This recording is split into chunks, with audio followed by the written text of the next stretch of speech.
hello. What's up tonight, everyone? Welcome. Fine Thursday evening to you all. Good to see ya. What is up, Zach Zalda, Jay Zoller, Skylar, Horngal, Sunny Amish, how are you this evening? Hello. Joseph, how are you? What's going on tonight? Leo Stew for the 14th month. Welcome to the Fishbowl. Thank you so much for your subscription. Big scoops here for our new subscriber, Dark Puka, Jake from State Farm, Admiral Blastos. Yeah, I got the gold main and the shades. I think this is a combination we haven't had yet. Yep. Yeah, we're going full force. Hey, what's up, Powich? How are you tonight? Hair down, shades on. The shades probably won't stay on because I'm having a hard time reading your messages because it's not that bright in here. But yeah, I had to go all like Leonard Skinner tonight. Skylar Ornick, how are you tonight? How is everyone doing tonight? Hey, what's up, Columbus? I couldn't resist. I saw my shades, and I remember all the comments when I wore them in that one video, and I knew I had to take the hair down and put the shades on just to see what would happen. After watching the newest Against Odds earlier today, you punted. Yes, Dovin's veto cannot be countered. I learned that from the YouTube comments and also here, but yes, many comments about that. It was a pretty sweet episode though. So, oh yeah, all right, shades, they got to come off so I can actually see y'all. So, how is everyone tonight? We are going to have some fun. I'm actually really excited to try out this deck. I don't know if it's good or not, but it can do cool things when those cool things happen. I don't know how consistently we actually will win with it, but hopefully, yeah. Against Odds was super fun. I was amazed by how effective Happily Ever After was. I thought Happily Ever After was going to be... I do like The Doors. Jim Morrison wrote some good music. Not a big Allman Brothers fan, though. Oh, well, thank you, Strictly Jess. Gotta let the hair down every once in a while. Your favorite affiliate not playing once... I wish I could have played Once Upon a Time. They really should have made it synergize a little bit. Like, you can't actually get Happily Ever After Once Upon a Time, so I don't know. But tonight, we're at least starting off with a deck I've been messing around with. Sultai Great Cauldron. Basically, people play Cauldron of Eternities. People play the Great Henge. People so far, I don't think, have been playing them together. So we're playing all the really expensive artifacts and just trying to, like, go off. They actually do work pretty well together. I mean, if the deck is a disaster, we'll switch to something else. It's not super tested yet. A little bit tested, but not super tested yet. So we will have to see. Ooh, turn one Arclight Phoenix. Yeah, we might have to try that at some point. Hey, what's up, Reverend Bacon? How are you today? Dude, shave your hair. You look like a hobo. Well, thank you, Nothing Boo. I usually wear it up, which makes me look much less hobo-ish, but every once in a while you gotta go Johnny Goldmain. So anyway, yeah. Oh, the other thing I had to mention is we got spoilers today. Surprise spoilers. Did you all see the new Magic set? Yes, so we are getting a My Little Pony crossover. I do not know really anything about My Little Pony outside of the one Bob's Burgers episode with the Equestronauts. Blue Idol at MTG and GoTad, welcome to the Fishbowl. Thank you so much for your subscription. They look cool though, even though I have no idea what they are. I assume this is the best of them. It has a pretty sweet ability. Look at it's like the Ultimate Lord. Alicorns, horses, Pegasi, ponies, and unicorns. Someone's gonna try to build that in Commander, I swear. Welcome to the Fishbowl. Thank you so much for your subscription. Big scoops here for our new subscribers. So yeah, it's a charity thing, but if you're looking for some, I don't know, interesting cards, I guess, all the proceeds going to benefit Extra Life. Yeah, so if you're a My Little Pony fan or just want some cool cards, only $50. You don't got to pay like $450 or anything. So just announced today. Figured we should probably mention it. And then there's also going to be sleeves on Arena that will have My Little Pony characters on them as well. So I guess that will also be pretty cool.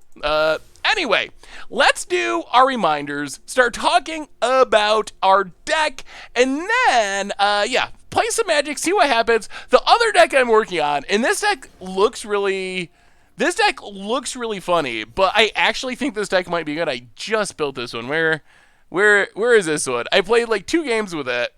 I don't know if it's actually good. It looks hilarious.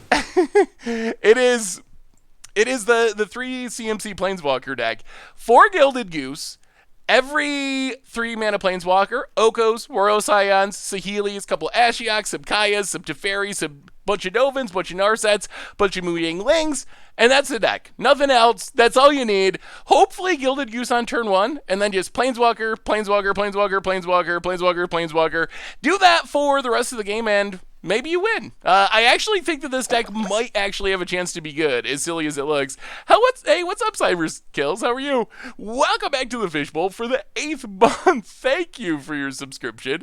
Big scoops here for our new subscriber. It's kind of like a Staxy Planeswalker deck, because you have all these static abilities, and it's really funny how much it messes with people. And then a lot of them act like removal, like Oko deals with threats, Saheeli makes all the chump blockers, Kaya can kill some stuff, Teferi bounces stuff, Dovin shuts down stuff, Mu Ling shuts down stuff.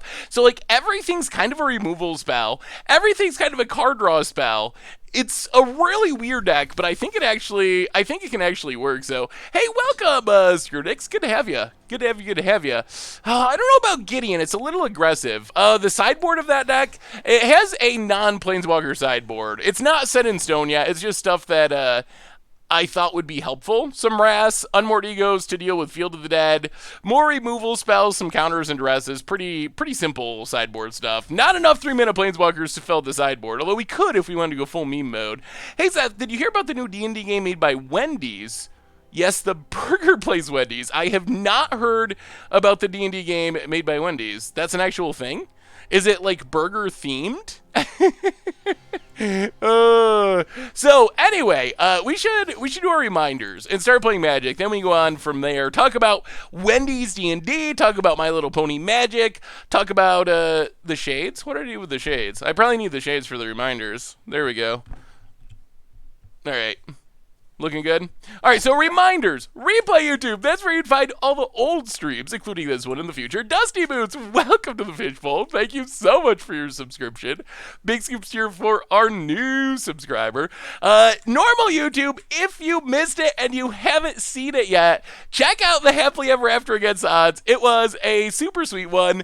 I was really happy with how it turned out. I was surprised how effective it was, so I won't spoil anything for you, but check out the Happily Ever After Against Odds if you have not seen it already over on the YouTube channel. Of course, our sponsor tonight is the ever awesome Card Kingdom. If you're looking for some new Throat of Eldraine cards, you can pre-order them along with whatever other cards you need. They got basically everything. So thank you to Card Kingdom for supporting the show, and you can even grab a Saffron Olive sticker just mentioned in your order note. So if you're interested in that, pick up one of those as well. Otherwise, merch page, tokens, t-shirts, playmats, good way to support the stream and the channel and the site. Donations, always appreciated, certainly not required. $2 or more gets your message read on stream. And let's talk about this deck. Reminders out of the Happily Ever After is one of the best ATO videos I've seen. Thank you for the utter blessing and nightmare. Oh, well, thank you, Frantic Wolf Buff. I was surprised how well it worked out. I'm watching one of the sheepdogs play Magic Arena. You need a Harley. Well, who are the sheepdogs? I couldn't resist. I couldn't resist because of the one time I wore sunglasses in a YouTube deck and everyone freaked out. I couldn't resist. I saw them sitting on my shelf and I was like, all right, I gotta put these on. It's too good not to put them on. I think, can I pull off aviators? I don't know. I think I can. I've always thought I could. Maybe I'm just deceiving myself because I want to think I can, but all right. Anyway, we're here to play Magic, not talk sunglasses. So we're starting off tonight with a deck I've been messing around with, Sultai Great Cauldron. Basically, Cauldron of Eternity and the Great Henge. Together at last, all the super expensive artifacts, and they kind of work well together if you build around it. So Cauldron, to get cheap, we need creatures in the graveyard. Pedicine Zevin, welcome to the Fishbowl. Hey, from the US, Juice. Thank you for your subscription. Big soups here for our re-subscriber. Thank you. All the favorites Seth Ringer's hair down in aviators to the next convention stream. I might have to. So, Cauldron of Eternity to fill our graveyard. We have Emery, Lurker of the Lock. We have Rotting Regisar. This was the card that made me realize this could work.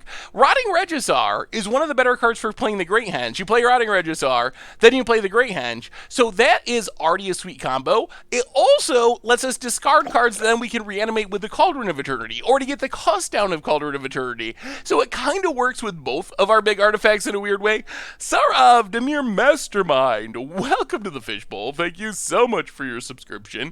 Big scoops here for our new subscriber. Oh, I'm glad you like the deck, someone. Yeah, Happily Ever After worked out really good. So that is one plan. Get down our big artifacts. Then we have Doom Whisperer to fill our graveyard, Cavalier to fill our graveyard, also big creatures, so they help reduce the cost of the Great Henge. Emery fills our graveyard, lets us cast Great Henge or Cauldron from our graveyard. Agent of Treachery to reanimate and steal stuff, or we can just cast it with Great Henge mana, Incubation Druid, Paradise Druid, a little bit of ramping. There's probably an argument that we should be playing, instead of these, maybe like Gilded Goose and Oko, but I really hate Gilded Goose and Oko already. Not Gilded Goose, but Gilded Goose and Oko together. Just, oh my god, it drives me crazy. But ramp to get the party started into our Rotting Registars and our big stuff. Murderous Riders for removal. Sideboard-wise, Negates for counter spells. Legion's End to deal with Field of the Dead tokens. Thought Erasure to pick apart our opponent's hand. More Planeswalker removal. Ashiok, Unmoored Ego. More hate for the ramp decks and the Field of the Dead decks. Ritual Set, Cruel Foragers. Pretty sweet. We should probably actually have a Massacre Girl in our deck somewhere. Alright, let's go Massacre Girl over that. I think we should have a Massacre Girl somewhere. And that's basically the deck. Grinding out value with the Cauldron and the Shrubbery together in the same deck. And we'll see. I mean, maybe it'll be awesome. Maybe it'll be horrible. If it's horrible, we'll do something else. If it's awesome, then good. At least we're playing a lot of sweet cards. Like, I really want to make the Great Cauldron and Henge good, because they're just so sweet and so seemingly powerful. Needs Goose and Oku. Well, we can add Goose. Hey, what's up, Kokos? How are you? Ooh, yeah, we can't cast anything with this hand. Ooh, this is much better. This I like. Murderous Rider bottom? Murderous Rider bottom. Alright, well, we got a Henge. Paradise Druid into Cavalier of Thorns into Henge. Hope for the best. That could actually work. Ooh, yeah, let me see, Kokus. A deck you came up with today. Nice. Oh, boy. All right, so opponent is playing an adventure deck. This should be interesting. Well, play a Forest, play a Paradise Druid. Pass the turn. I feel like we might be able to outvalue adventures if we get the Henge going. Whoa, we have our first donation in the night, and it is a pretty big one. $20 donation from Chuck the Yak. I love your $20 decks for Arena. Every card I draft, find a home in one of them. If you do that with Historic, you can help the format succeed no matter what Wizard wants. Well, maybe I will try to do that for Historic, Chuck the Yak. If you think that would be a good idea, if that's something you'd like. I was thinking about doing Modern, but could definitely do Historic as well. So thank you for the donation, and I will see. If that's something that's actually helpful, why it wouldn't hurt to do a Historic build if that's going to help the format and help people enjoy playing Magic. Cooking with Garrick, eh? Ooh, Cauldron Familiar was great in our last stream. So good. Alright, well, play a Swamp. Cavalier of Thorns. Finding us a Overgrowth Tomb. Now I mostly just want this Cavalier to live, so then we can play the Great Henge, and then hopefully, we find Cauldron of Eternities, and then we just go to town. Oh, thank you, Blue Collar Man. Yeah, I was surprised at how well that worked. Opponent plays a Swamp. And no killing of the Cavalier of Thorns. I guess if they kill it, it's not that bad, because we get back a Agent of Treacheries. Huh, that's awkward. Well, alright, Great Henge. We would have rather drawn the other one, but this is fine. We still have a Great Henge down. We'll pass the turn, play some defense. Cooking with Garrick. Yeah, I like the idea of sacrificing the wolf tokens to Ultimate Garrick. That's definitely pretty sweet. Oh, no. Oh, no. Oh, are we going to get out-henged? Oh. opponent has henge, we need to draw a creature. We need to draw a creature and get the party started, or else we might get out-henged here. We'll gain some life. Well, Rotting Regisaur is a creature. We will play it. We will draw a card. It will get big. All right, step one. Keep it going, keep it going. More creatures. Oh! Why does that say 6 mana? Huh? Oh, 8, 1, 2. We don't have any creatures in our graveyard? Ugh. 1, 2, 3, 4, 5, 6, 7. Well, alright. I guess we gotta wait it. Go to combat. Attack with Cavalier. See if our opponent blocks. Or kills it. Kill it. Kill it. We need a creature in our graveyard. Alright, opponent just blocks. Play Fabled Passage. Pass the turn. Oh, we need this Cauldron. That's, yeah, we need more creatures in our graveyard. We didn't hit many with Cavalier. Bone it. Yeah, it has reach. Sneaky reach with the Cavalier. I mean, if we get Cauldron going too, though, this should be sweet. We have some really good draw. Ooh, clickbait. All right. Oh, clicky. Clicky Clickerson. Sure, we will take the goats. Resolves. Opponent.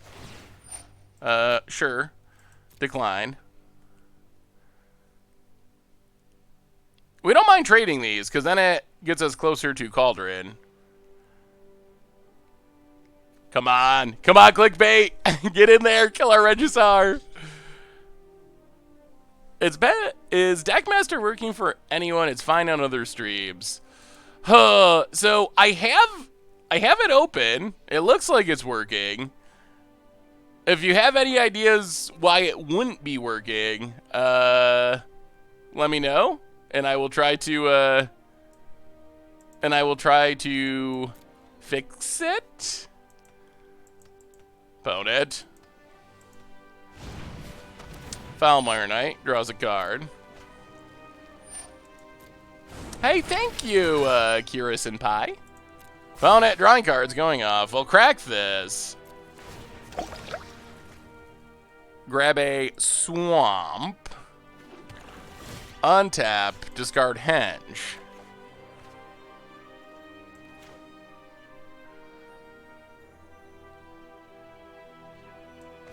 One, 2, 3, 4, 5, 6, 7, 8. All right, we're gonna be a little greedy. We gotta mill a creature or two. We have to. We have to. Oh my God. Okay, we milled a creature or two. We milled a creature or 10. Yes. Cauldron, 2 mana. And now the fun begins. Cauldron, what are we getting back? I say maybe an Agent of Treachery. Sounds like a good plan. Agent of Treachery. I say we put a counter on it. I say we yoink your Great Henge. And opponent, done! Ha ha ha ha ha! And that is what we were planning on doing. Hey, what's up, Veribet? I had the hair down sunglasses on, but you came in late. Here, I'll put them back on for you. It was Southern Rock. We're in a best of 1 match. That was sweet.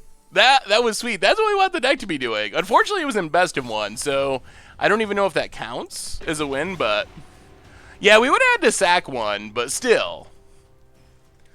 Whew, that felt good. That felt good. So how's everyone doing today? How is everyone? I might have to put the hair up. I don't actually like my hair down. It's like really long and hot. Every deck is Simic, Yoink, and a Trench Coat. That is true. The Goldfish Arena Companion hasn't worked in a few updates. I think they changed how the logs are made. Ooh. I will have to ask... I will have to ask Richard about that. Well, okay. Neither of these hands are great, but... Sure. We got ramp at least. Why do you have long hair if you don't like it? I mean, I don't really like wearing it down, but I like wearing it up, if that makes sense. But I don't really like wearing it down. Oh, thank you, Banon Magician. Are you going to play Brawl decks when it comes to Arena? So, my initial thought was I would do some Brawl-like content. I'm a little sad that it is not an all-the-time format. I don't know how that changes thing. I don't know why they don't do any of those formats as an evergreen thing. That's the part that drives me just a tiny bit crazy. Well, Incubation Druid Part 2. Gotta play around the Quench. Pass the turn. Boot it.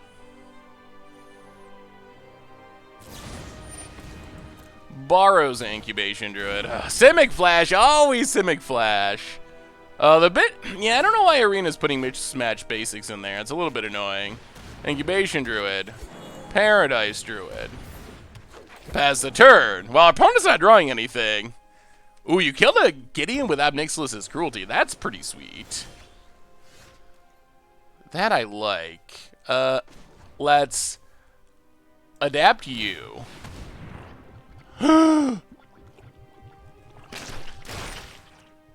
Why, Arena? Why would you think we wanted the one that taps for 3 mana tapped? Arena.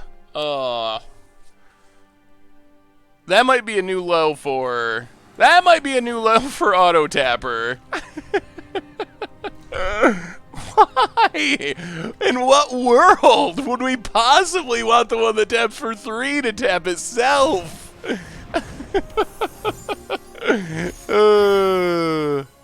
Alright, Brazen Borrower. Well, hopefully that doesn't come back to punish us too much. We could have also played like Emery and maybe milled one of our big artifacts. We are going to have to not die to random flyers. I mean, the auto tap, I really like the auto pay option that they've added for some spells.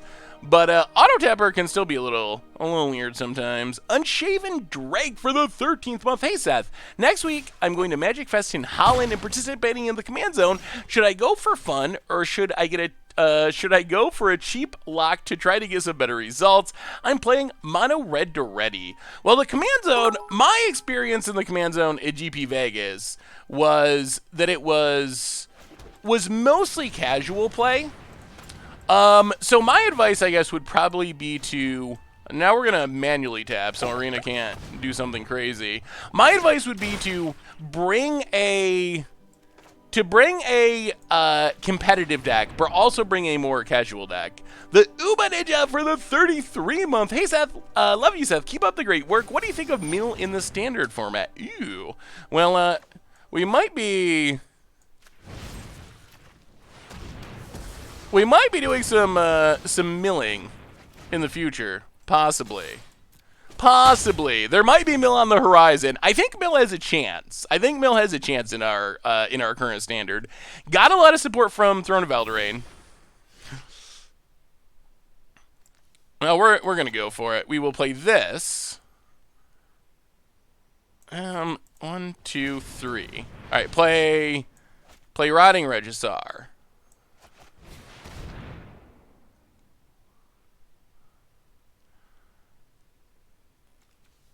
Bonehead. All about them essence captures. All right, well, play... All right, play Cauldron.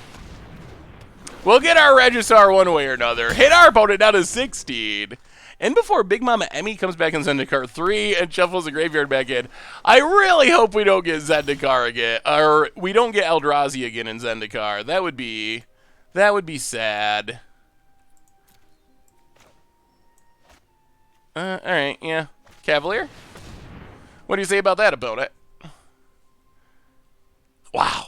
I mean, our opponent stumbled on mana, but we were kind of just crushing them. We probably could have won just by attacking with Incubate. Oh, my God. Oh, my God. Yes. How about Eeny, Meeny, Miny, Agent of Treacheries? Mo. Ooh, yoink. I say we yoink the forest. You don't need green mana, do you, Simic Flash? Go to combat. Get in with Parrot. Oh, oh, oh, that was good. That was good. Wow. Yep, going over the top. Just a little bit. I like this stack. I like these big expensive. Whoa! Another big donation. Good Lord. Cyberkill, $25. Let's get the donation train rolling. Well, Cyberkill, thank you so much. That is a massive donation. Thank you, thank you, thank you, thank you. Whew.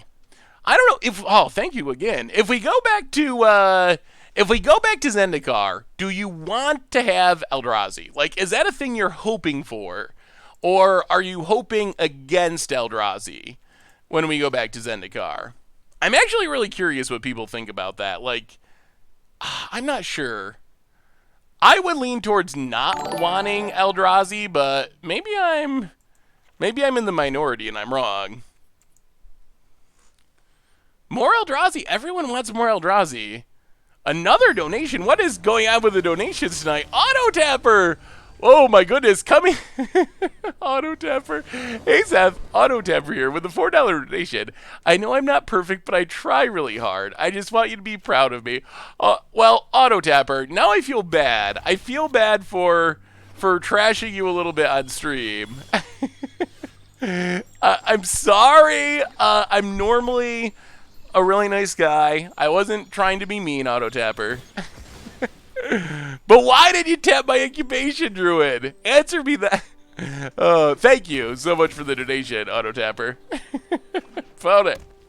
Running their stuff out. Oh my god. The most expensive hand in the history of Magic. This isn't looking as good as we want. Opponent got the negate. Okay. Now we're seeing the downside of the deck. We have total converted mana cost of 40 or something. Now, opponent is also missing land drops, although I assume their deck is probably better than ours with no... Alright, there's a cutthroat. Lands! We need a land! The problem with Zendikar is instead of thinking of it as Adventure World, they think of it as Eldrazi World. Oh boy. Thought Erasure.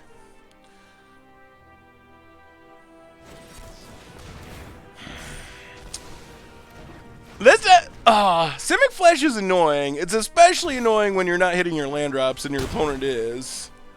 And that's where we've... Oh no, the fabled passage rub-ins. Oh my goodness. Well, chalk this one up to not drawing lands. Another cutthroat. Yup. We learned Quench is good when you when your opponent misses their land drop for 3 turns in a row. Then Quench is a really powerful card. On the other hand, if we just made our land drops, Quench is more of a dead card. Yeah, Quench taking advantage of our misfortune to actually look like it does something.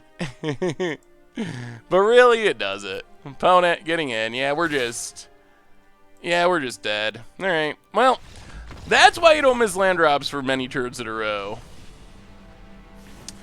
We do not have Shifting Ceratops in the sideboard. We could. I don't really know. I don't think that Mono Blue is like a... I don't know. I guess we'll have to see what the Arena metagame looks like. Maybe on Arena, it is worth it. I think the broader metagame, I don't think Simic Flash is actually like a really playable deck. Or like a really popular deck. When are we seeing Garruk Tribal in Modern? Sounds like a good against odds for the future. If you look at the decks that are seeing play, it's mostly Golos. Golos deck, Fire's Invention deck, Oko decks. Those are kind of the 3 current pillars of the format, I think.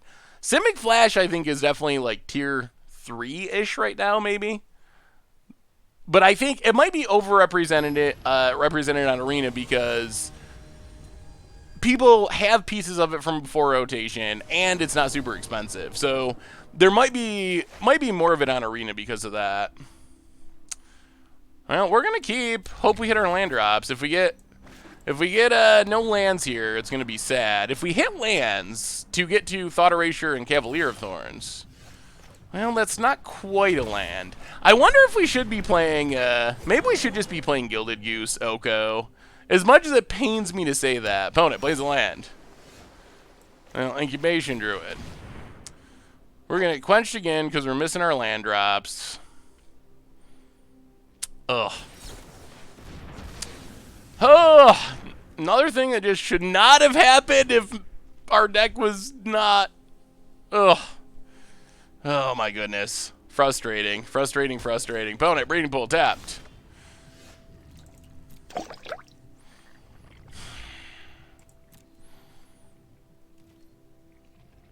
Maybe I can't even keep 2-landers anymore. Opponent, Brineborn Cutthroat. Veriment, welcome to the Fishbowl. Thank you so much for your subscription. And Ace Clown, big soups here for you. Opponent gets in. Can't do anything about it because we got no lands again. Oh, yeah, the Quench shouldn't have done anything, but again, Quench is good if your opponent is mana screwed, and we're getting the old double mana screw here. 2 games in a row. Man, we crushed our opponent in game 1 and have not played Magic in either of these games. Not even a little Magic. Yeah, all right. Well, let's just pretend that, just like the best of 1 match that we won, maybe we don't count that one either because we didn't really get to play Magic that match. And the 1 game we did get to play Magic, we just absolutely stopped our opponent. Alright. Yeah, I'm not going to change the sideboard. Hopefully we just don't play against the McFlash. What would your reaction be if they pushed Moon Peeps? What are Moon Peeps? Hey Seth, do you think the Great Henge could fit in modern blue-green +1/+1 counter deck? No.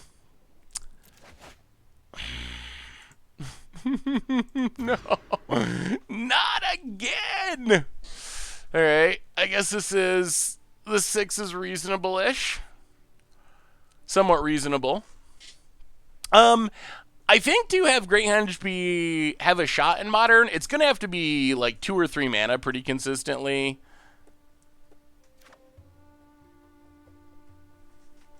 Yeah, we will keep. I don't know if the blue-green +1/+1 counter deck can get it to that price as consistently as it would need to. Alright, to the bottom. I think we got to keep Cavalier. Hopefully find a Henge or a Cauldron. That's what we're looking for. Fabled Passage, go. Boated. Once upon a time. Untaps. Are we going to adjust the list? Seems like we either need some Once Upon a Time or self-mill plus Blood Forebodes. I don't think I'm not a fan of Once Upon a Time. I think it's good for setting up combos, but I think we're going to see people start cutting it from... My guess is we're going to see it start getting cut from decks. I've already seen it going from like 4 down to 3, down to 2... So I think people are going to decide in Standard that you're better off just like playing more threats rather than spending 2 mana to try to find a threat. That's my guess. Newt Jedi, welcome to the Fishbowl. Thank you so much for your subscription. Big soups here for our new subscriber. Well, Breeding Pool tapped. Emery. What is our opponent playing? Mill. We also have another new donation from Autotapper. Again, Autotapper, popular donator today. Thank you, Autotapper. Opponent Grow Spirals. Hey, Seth, I fixed your problem. You can't tap wrong when you can't get spells. Thank you, Autotapper. You like Tron? Sad Panda YOLO? Oh, Sad Panda. I'm a little disappointed. I had such high hopes. Let's Cavalier. That is not bad. Go to combat, get in. Well, we have both of our big artifacts in the graveyard. They're both going to be cheap. If Emery lives, the party begins. Let's see what our opponent has. They need a sweeper or something. They need a way to kill Emery or else Things are coming from the graveyard, and they are coming quick. I think maybe I'm too low on Once Upon a Time. Maybe, I mean, a lot of people are playing it, and it is a powerful card. Arboreal Grazer for our opponent, trying to get to Zombie Town. Yup. So we're going to want to Agent of Treachery to steal Field of the Dead, hopefully. Ooh, are we actually going to get to Emery? That would be sweet. Let's see. Black, black, green, green, blue, blue. I guess we just take black. Untap. Well. So we have, okay. What do these cost? We have 1, 2, 3, 4 creatures in the graveyard. I think we go for Henge. 1. So it's 5. So it'll cost 4. Yeah, let's go for Henge. So Emery for Henge. Cast Henge. Cast Incubation Drill. Put a counter on it so it makes more mana. Draw a card. More Henge. Get him a Cavalier of Thorns. Opponent gonna do a little chumpy chump. Sure. And now we have more coming next turn, and this is where the deck feels so insane. No, Gates of Blaze isn't banned. Our opponent has Realm Cloaked Giant. Sure.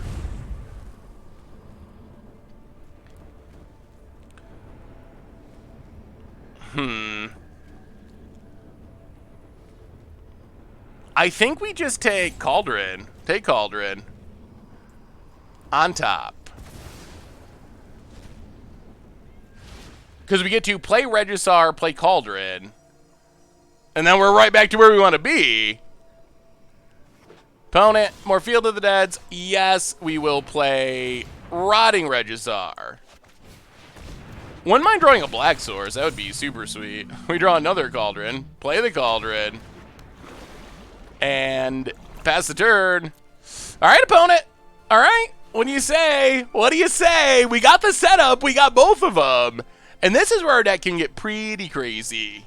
Pretty crazy, pretty quick. Field of the Dead. All right, opponent going to start making zombies. Grow Spiral. Going to try to make more zombies. I think we can just make bigger, better things. Opponent. All right, we untap. We will discard a Cauldron. We will draw Murderous Rider. So, step 1, we will reanimate Cavalier of Thorns. Number 1. Trigger, get a Forest, mill some cards. There's an Agent, draw some. Oh my god, it's another Cavalier. All right, play another Cavalier of Thorns. Keep them going. Trigger. Whoa, hard whiff. Full whiff. Draw another Great Henge. Get in with Regisar. All right, opponent. All right. The stealing is coming. Dizzy Buttons, welcome to the Fishbowl. Thank you so much for your subscription. Big soups here for our new subscriber. I guess there's a little bit of a risk that we mill ourselves out. We don't have that many cards left. Well, I guess Cauldron helps, though, because we put stuff that dies on the bottom. We'll see. We are going to get to start stealing our opponent's Field of the Dead, presumably. Opponent. Thinking. Staring down the huge Cavaliers. Gonna make some zombies. Yeah, Cavalier of Thorns is really good with both of our cards. Ooh, opponent with the Agent of Treacheries to steal a Cavalier of Thorns. Interesting choice. Well, we will Cauldron. Get back Agent of Treachery. Agent of Treachery. Steal. Yeah, let's steal the land. Play Doom Whisper. Draw a card. Get a counter. Play Watery Grave. pass the turn. As long as we don't mill out, we're in really good shape. The yoink is coming. How close are we? 1, 2, 3, 4, 5. We're not that close to making zombies, unfortunately. Our deck is not very good at making zombies. Agent of Treacheries is a fun card. Didn't expect to be playable in Standard. Yeah, it doesn't look playable, but stealing lands is a pretty big deal. Opponent, cast the Giant. We are fine with that. And now we want more Agent of Treacheries, I guess. Man, we probably could play Yarok in this deck, couldn't we? Yarok could actually be sweet. That's an Agent of Treacheries. I'll mill the Agent of Treacheries. Untap. Oh, we're getting close. Well, we will get back Agent of Treacheries. Treachery. Yes, please. Yoink. Oh. If we play it, I think we bill ourselves out. What do you think about 4-color Wurza now with Elderade? What's up, Daniel? How are you? I've actually seen people playing Oko with it. I don't know if that's right, but it's definitely something that I have seen that is interesting. Like, maybe it is worth it. We will draw 9, though. We can't draw 9 here. We need to wait. What does our opponent have in the graveyard? Nothing great. All right, go to combat. Get in with Doom Whisper. Boat it. Blocks with Cavalier of Thorns. Sure.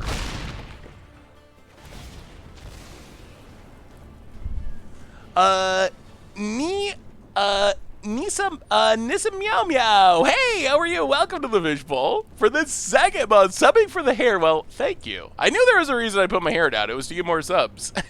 Thank you for your subscription. Big super cheer for our new subscriber. Opponent, yeah, getting back there once upon a time.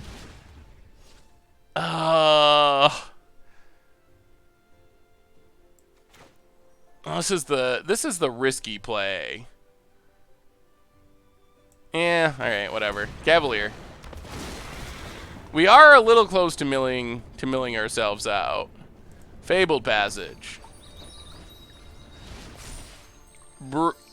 1, 2, 3, 4, 5, 6. Oh, we still need another land.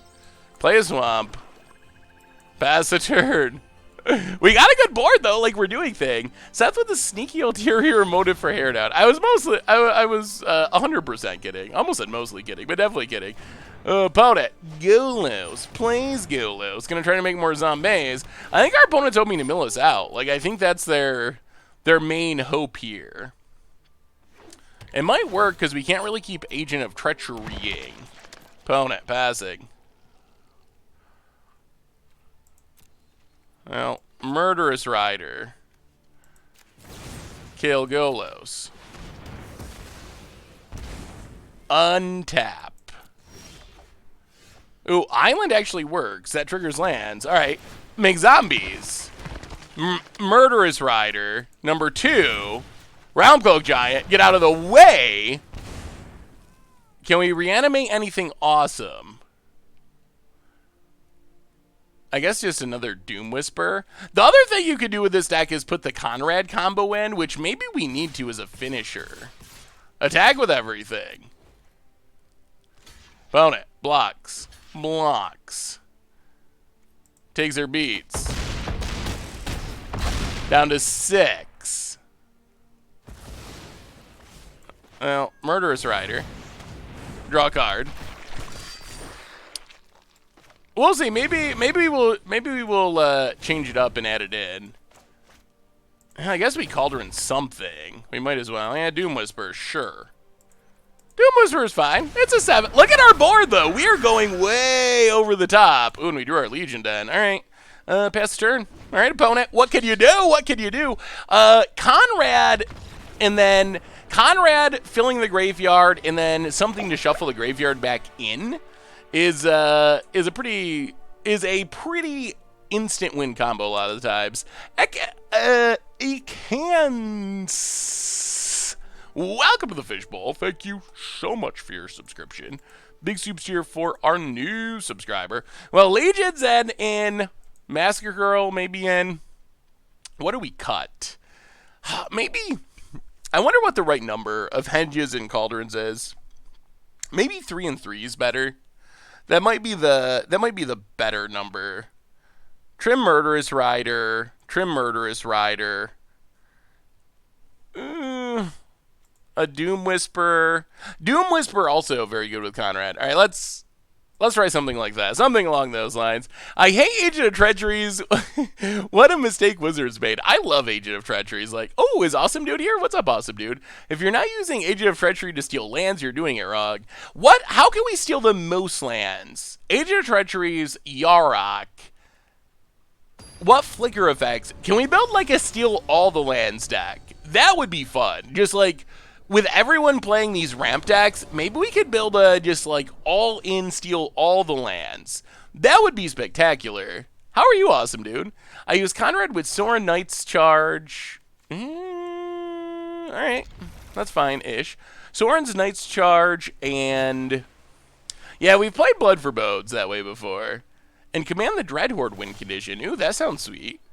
Quasi-Duplicate. Yeah, that's another good one. Just quasi-duplicate the Agent of Treacheries. I also like that. Well, land, go. Yeah, if you have suggestions for this deck, like I said, this is something I've just been working on today, so I'm definitely open to, Charming Prince. Or, yes, that would be good. Once Upon a Time. Field of the Dead for our opponent. That's not the right card. Forest, Incubation Druid. Well, we got a pretty land-heavy hand without a whole lot else going on. We need to do some charming princing. Is the audio out of sync? Ooh, hopefully it's not, but it might be. I haven't heard that from anyone else yet. Opponent does a little bit of bouncing. Yup. Ugh, even more lands. Well, I guess we get our clock going. Regisar. Go. I mean, Regisar is a clock, that's for sure. I'm super disappointed that we played 35 Rhinos a while ago. Well, it was fun. I was really rooting for some mass land yoinking action. Oh, 35 Agent of Treacheries. I think out of all the creatures in Standard, Agent of Treachery is probably the best to do 35 of. It's gotta be. Opponent, more lands. Even more lands. And Growth Spiral. No land. We will discard a Fabled Passage. Oh my god. More lands. So I don't go to combat. Attack to Fairy. Opponent jump blocks. Incubation Druid. Fabled Passage. So many lands and none of our big stuff. Massacre Girl with no 1/1 good or new. Here comes the zombies. We have some 1/1s. We have at least Paradise Druid is a 1/1 that we can get back from the graveyard. Mirror, I don't have the luck. I don't have the luck to make Mirror March work. I wish I did, but I don't. But that would be sweet. Opponent, oh my god. Zombies forever. And we are just drawing lands. Only lands, always lands. I'll crack Fabled Passage. This is going a little bit worse than we would have liked. Grab a Forest. Ooh, well, I guess this is just what happens when you draw mono lands. Well, play the land, go to combat. Attack to Fairy. Opponent, we're down to 18. Gonna do some blocking. Then blocking. And also blocking. And blocking. And I mean, I guess they're... Zombies are disposable. We have Auto Tapper coming through again with another donation. Auto Tapper, $3 donation. Thank you so much, Auto Tapper. Hey, Seth, I see you have a Druid in play. Be careful. I will be careful, Auto Tapper. I don't wanna ruin it. Mill some stuff. Pass the turn. We're a little bit behind the zombie plan, though. Mirror March is fun, but I can't tell how many times I've accidentally sacked my actual Nimbizit in Izzet March. Yeah, I think Mirror March is also a good Seven Dwarfs option. And I think Seven Dwarves is going to win. Hey, what's up, Abigail? I think Seven Dwarves is going to win next week's Against Odds poll. So who knows? Maybe we'll get some more luck tests with Mirror March next week for Against the Odds. About it. A big, huge craw. Draws a bunch more cards. Yeah, this is kind of spiraling out of control. Agent of Treachery would be a decent draw. That's probably our best draw. Opponent taking up to Fairy again. Oh, I've done the hero thing before. Well, play Emery. Mill some stuff.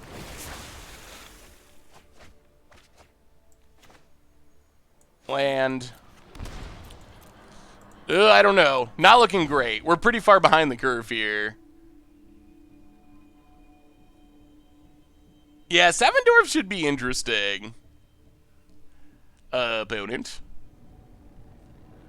Thinking over their options. Yeah, we can Cauldron. Can we get back out of this, though? Like, we're pretty far behind. Opponent. Everything attacks. So we're going to take 9? 9 is a huge number. Yeah. We're taking 9. Adapting. Kill 2 pretty not good zombies. Even getting back Cauldron, we don't really have that much. Gonna bounce crosses, replay it, draw even more cards. We just didn't hit our sideboard cards. Welcome to the Fishbowl for the 8th month. Big scoops here for our new subscriber. Opponent now has a Wrath.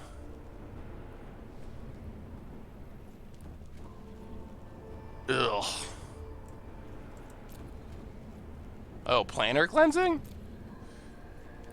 I don't think we actually want anything. What can we even hit here? Unmoored Ego, I guess, to get rid of Crosses? Maybe? We're in bad shape all around.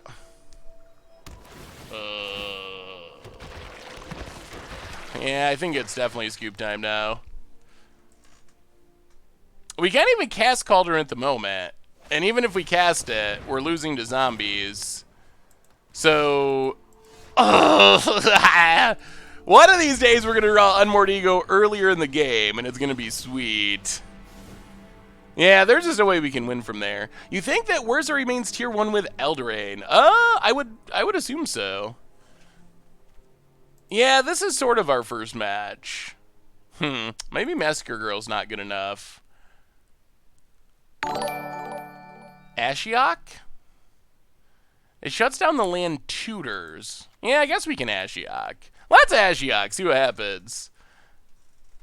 What are we cutting? Yeah, let's go down the Murderous Rider. We really just want to Unmoored Ego one time, like on turn 3. We have another new donation. So many donations tonight. Thank you so much, everyone. From McIntyre. Seth, if you think you're lucky, I lost both games in a best-of-3 match using at least 30 land Field of the Dead deck on Arena. Never made my 4th land drop either game. Made it to turn 10 every game. Wow. Yeah, that is unfortunate. That is very, very unfortunate. Oh, we have the Unmoored Ego. The dream is live. Come on, no Field of the Dead early. No Field of the Dead early. Come on. No. Don't do it. Don't do it. Opponent. Okay. Bullet 1 dodged.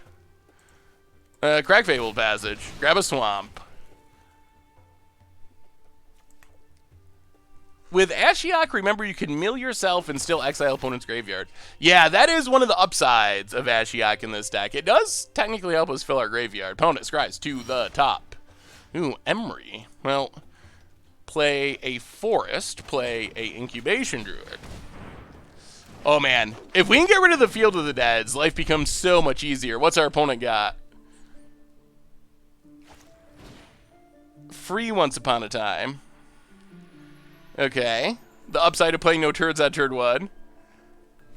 Now understand why so many of the early pros made the transit. Arboreal Grazer. Oh, show us that tap land. No. No Field of the Dead. No Field of the Dead. Oh, no Field of the Dead. Okay. Breeding Pool, untapped, unmoored ego, target you.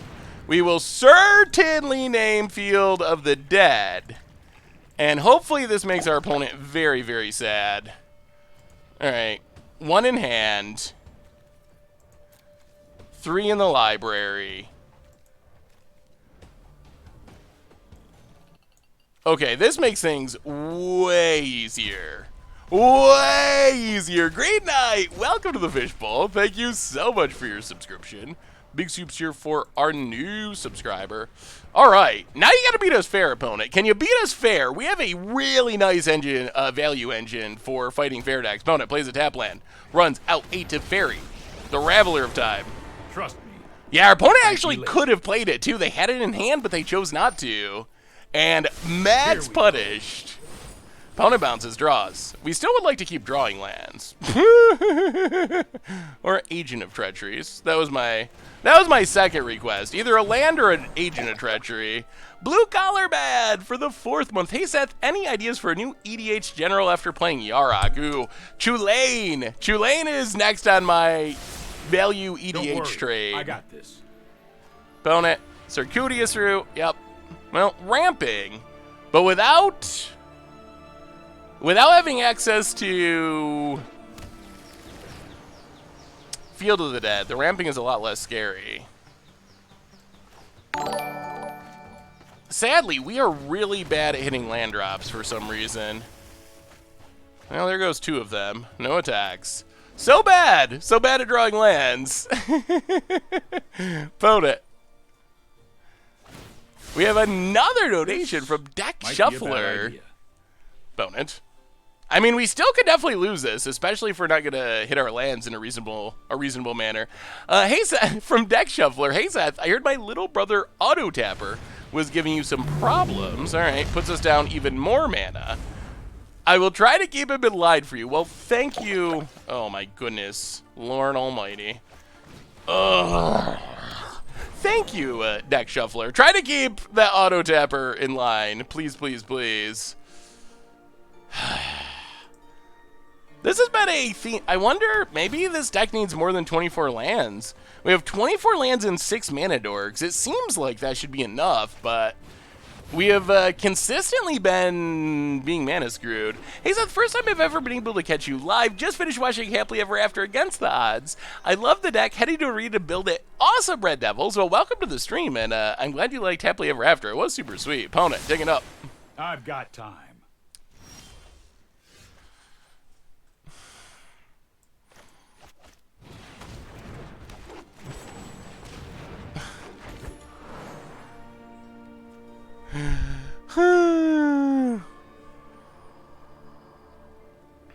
Opponent. Are you going to play Joyra one day, Seth? There is the huge Crosses. Yup. And a land, and takes up to Fairy. I have a plan. Oh, now we draw land. I'm not sure if it's going to be in time, but, well, Cavalier of Thorns. Get a land. Only mill 1 creature somehow. Pass the turn. Ugh. Ugh, ugh, ugh. Corgan and Medeiros, welcome to the Fishbowl. Opponent has Ancient of Treachery. Thank you for your subscription. Big soups here for our new subscriber. Gets in with Crosses. Yeah, this was a little disappointing, I would say. More like it. Opponent passes. Yeah,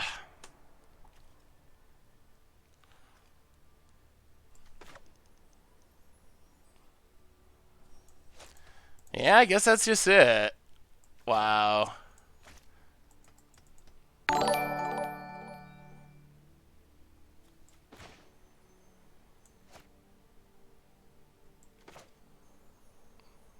Well, play Agent of Treachery. Poodaloo, welcome to the Fishbowl. Thank you so much for your subscription. Big soups here for our new subscriber. But Teferi can just bounce it back to the hand anyway. And there's a once upon a time.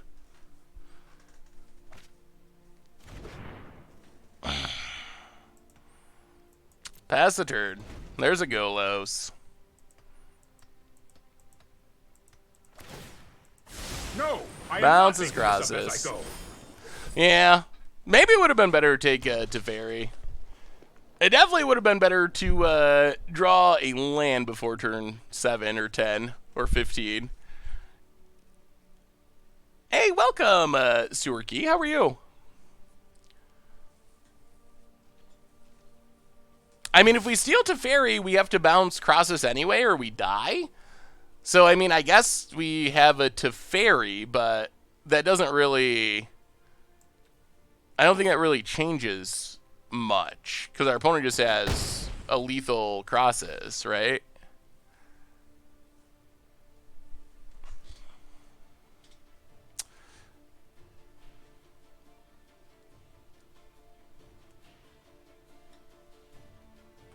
Opponent.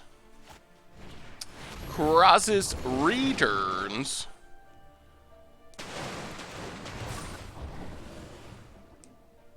And yeah, I think we're done. Agent of Treachery. Well,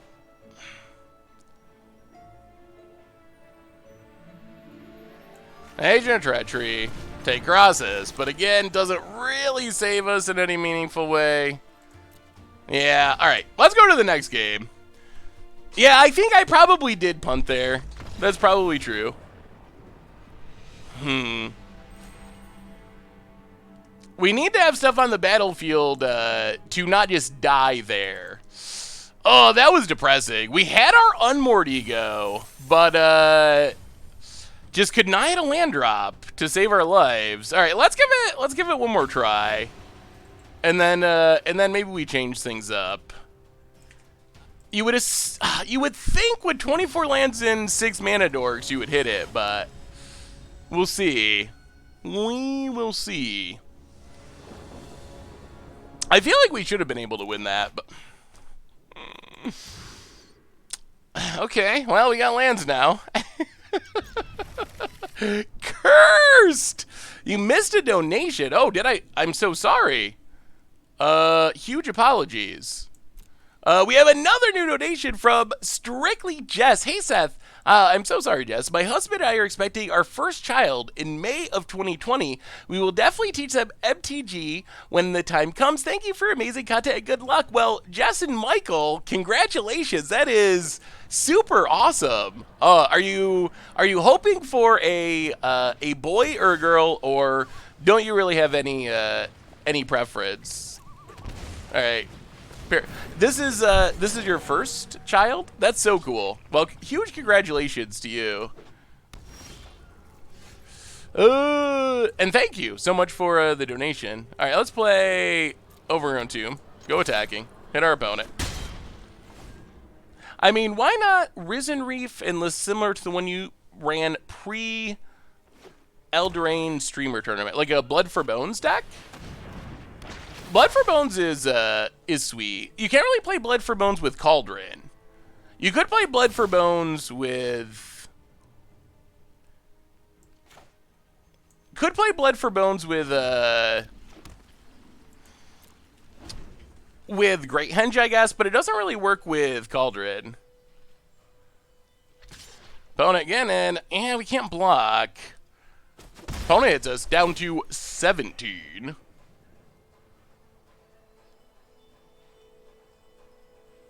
Well, congratulations again, Jess and Michael. That is super, super awesome. Opponent plays a tap land, passes. Well, all right, let's Emery. That's not bad. Hopefully we mill some creatures, perhaps.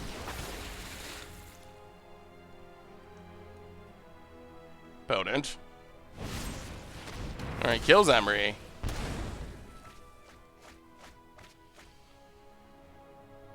We did mill some creatures. Play a land, pass the turn.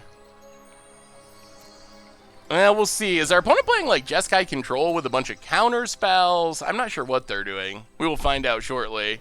Gotta go shopping. Catch you later. We'll watch you on the replay. Well, welcome. Good luck, Necrosis.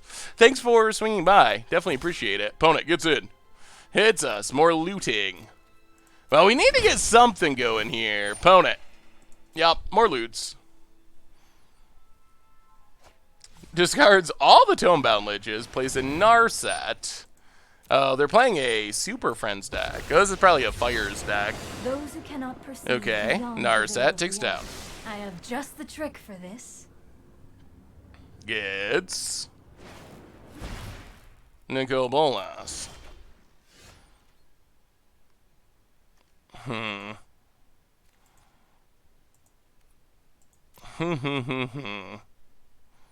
Well, Crack Fabled Passage. Get a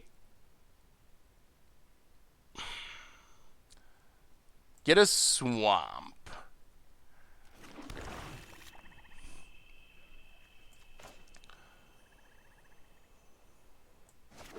Play the island. Play Cauldron. Hit Narset, and I mean, we will see. Can our Cauldron overcome Planeswalker? Hey, see you, Blastos. Thanks for hanging out. Yeah, I think that's fine. We get down the Cauldron, and then we have at least a Doom Whisperer or an Emery. So opponent Nicol Bolas, we can also just yoink this Nicol Bolas. So opponent takes up. We get rid of the forest. That's fine. Draws a card. I mean, I think we're in okay shape. Opponent passes. We draw Doom Whisperer. Well, let's just Agent of Treachery. Take Nicol Bolas. Nicol Bolas. Destroy. We can't draw a card. What do we do here? Huge Elf Boy for the 15th month. Yeah, Bolas does have a really odd voice. Huge Elf Boy for the 15th month. Welcome to the Fishbowl. Thank you so much for your subscription. Big soups cheer for our new subscriber. Alright, let's just kill Tomebound Lich. Hopefully be able to kill this Narset with our creatures and then go from there. We don't get to draw the card, which is a little sad. If we tick up because of the Narset. Yeah, next turn we can start attacking Narset down. -2 is, I think, an option. I don't mind just getting this looted a lot, and it's a pretty good blocker on our current board to protect Narset, so I think just getting rid of Lich is fine. Favorite deck at the moment? Oh, man. I don't even know at this point. The Happily Ever After deck was super sweet. I really had a lot of fun playing Happily Ever After. Pointless. Opponent, pass. More Cauldrons. Well, go to combat. 1, 2, 3, 4, 5. All right, go to combat. Kill both Planeswalkers. Narset, down. Nicol Bolas, also down. Cauldron time. Cauldron. From existence. Get back Emery. Mill some cards. Oh, ho, ho! Great Henge and Cavalier Thorns. That's what we want to see. All right. Yeah, Happily Ever After was super fun.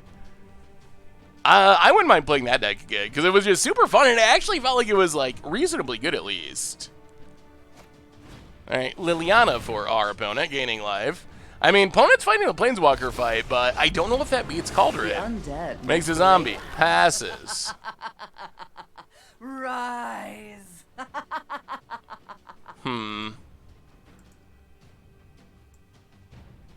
So now we get back. I guess we get back Cavalier. Get back Cavalier. Mill some cards. Get a land. Emery for the Great Henge. And this is where the deck actually looks pretty powerful. Great Henge comes down. And, yeah, pass the turn. I mean, I think this just outpaces the Planeswalkers. I think this basically does. What is your favorite deck? Like, what have you been playing? You've had over a week now, or almost exactly a week since, almost exactly a week since the set came out on Magic Online and Arena. So what's the most fun you've had playing in Throne of Eldraine Standard so far? Chandra. Well, opponent has a lot of Planeswalkers. This is going to get interesting. The emblem is a clock. And no one is telling me what to Opponent. do. Going to kill Agent of Treachery. Bye-bye. Sure. Makes a zombie. Putrid, but Oh, gain some life. Watery Grave. Alright, so let's get back Agent of Treachery.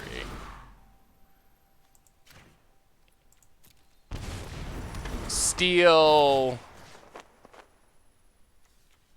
Liliana. Draw a card. Play Swamp. Play Doom Whisper. Draw a card. Take down Liliana. And opponent. Done, done, done, done, done. And that was pretty good. We could have taken down Liliana, attacked the Chandra, killed them. That went pretty good. Does anyone know why? Hey, what's up, Armchair General? Does anyone know why Deckmaster wouldn't be working? Someone said, like... Someone said something last stream that I didn't really understand about, like... I don't know. Going into some place and trying to change something...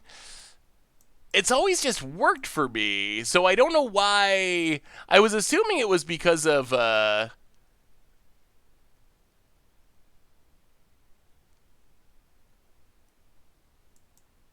was assuming it was because of, the set update, but... Turn on advanced logs. I don't even know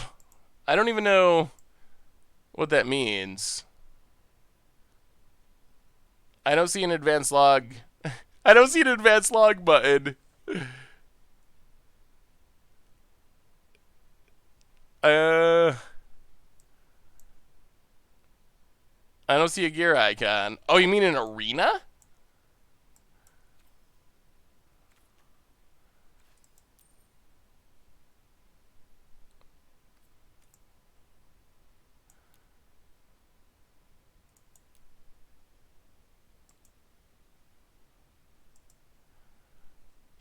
Hang on, we gotta... Well, I meant the gear icon. I still don't see... I'm still not sure... I'm still not sure where advanced logs, would be. Oh, no. We're just not sideboarding? Not sideboarding isn't good, but we're gonna time out.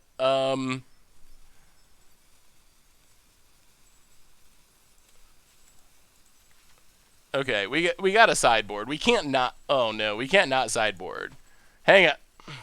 Well, I guess... I guess sideboarding ends with 15 or 20 seconds left.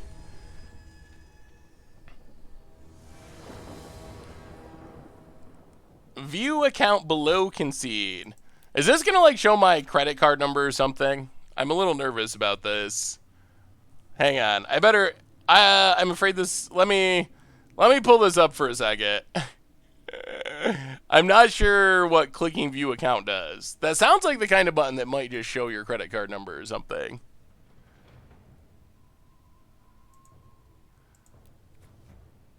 Okay, we'll keep. Okay, I clicked like detailed logs or something. So maybe that'll make it work? Why? Huh. That's weird. Never had to do that before that I remember. It always just worked, but all right, I clicked detailed logs. I restarted, so we'll see. Maybe it'll start working now. No, I did not trust you. I've just I know that there's some places in Arena where if you click, it's just like, oh, here's your credit card and all your information. Could always use Cardboard Live. Is Cardboard Live a better option? Is that the better of the two? Yeah, let's play Regisar. That's fine. So hopefully we're working now. Hopefully we're back to working. The Only Jellyfish and Burger, welcome to the Fishbowl. Thank you so much for your subscription. Big super cheer for our new subscriber. Well, maybe I'll start going to Cardboard Live then. I'll have to look into it. If Cardboard Live is the better way to do it, I'm down with some Cardboard Live action. The Beaver, welcome to the Fishbowl. Thank you so much for your subscription. Big super cheer for you as well. Thank you, thank you, thank you, thank you. Thank you so much, everyone. So many donations and subs and thank you. Seriously, definitely appreciate it. All right. Some okay mills. Play a land, pass the turn. We're getting there. Cauldron's down to 6. Henge is still 8. The Great Eldraine Bake Off. Is that a thing? I could see Wizards having a baking show for Eldraine. Unmoored you go. All right. Certainly. Agent of Treachery. Well, that is annoying. I don't think it's quite deadly, but it is annoying. What is the Great Eldraine Bake-Off? Well, let me see, Sniper Waffle. Oh, good. It sounds like the plugin is working again. 4-color tokens. Ew. That is definitely spicy. Lots of token producers all over the place. Oh, thank you, Dog of Myth. Alright. So that happens. Opponent passes. Well, let's see if we can beat a Fires. Our main hope was to use Agent of Treachery to steal it. Losing that is obnoxious. Well, play Watery Grave. Untapped. Cavalier of Thorns. Go digging. Snag a Watery Grave. I mean, we get to start playing our big things, which is nice. Get in with Emery, hit our opponent. Caesar 1492 for the 3rd month. 3 months of fun, man. Thank you for the great deck techs, unexpected Urza results, and Mono White Hammer Time are the best ever. Well, thank you so much for the resub, Caesar, and for the kind words. Definitely appreciate it. Big scoops here for you. Yeah, Deckmaster is definitely pretty handy. Opponent, Narset, takes down Narset, looking for something. Losing those agents, we'll see. That might be a problem. Maybe. Maybe. Opponent gets a Thought Erasure. Not actually that good, because we can cast our stuff from the graveyard. The question is going to be, do we Henge, or do we Cauldron? We actually have options for days. About it. What do you think about the My Little Pony cards? I mean, they're not for me, but think that doing things for a charity is good, and maybe it'll bring some My Little Pony fans into the game. I mean, I don't know anything about My Little Pony, so it's not something that is really designed with me in mind, but yeah. I mean, they're not legal anywhere. I'm pretty okay in general with stuff like that. As long as they're silver bordered. If we were getting like My Little Pony and those cards were in collector's boosters and push like Teferi and legal and standard, then we'd have something to talk about, but yeah, I'm pretty okay with it. So opponent takes Cauldron.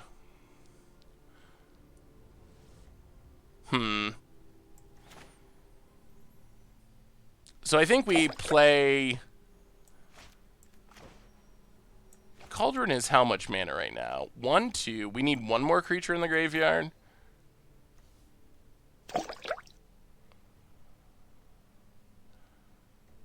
Alright, let's play Henge. This works. Play Henge.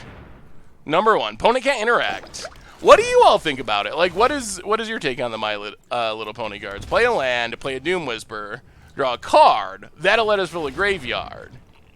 I guess we could have played both. Maybe that would be better. Dog of Myth handing out the subs. 5 gift subs up to 25 total. Oh. Yeah, I guess we should have killed Narset first. We cost ourselves a draw of a magic card, but alright. Yeah. Slight mistake. Get in. Kill Narset. calls ourselves a card. Doggamith to the Comedian 92, My Birds, mind needs a Birds. Dylan J. Fox, Tom Esk, and Tony. Welcome y'all to the Fishbowl. Thank you so much for your subscription. Big soups here for our new subscriber. All I know about, thank you again. All I know about My Little Pony is the One Bob's Burgers episode with the Equestronauts. that is my max knowledge, and that's not even technically My Little Pony. Although I'm pretty sure that's what it's about. It is a really funny episode, I thought. Bone it, Doom Whisper. Will remake the multiverse in my image. Yeah, dying. Well,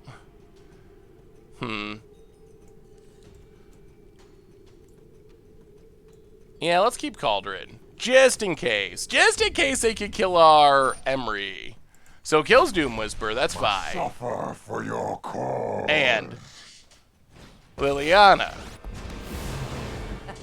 Okay. My army will Takes endure down. from battle to the grave.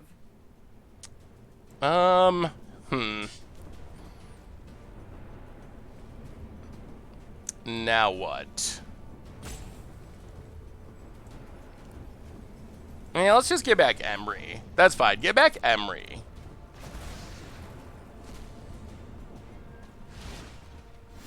Untap. Murderous Rider. Kill Liliana. Oh, defeat. What a drag.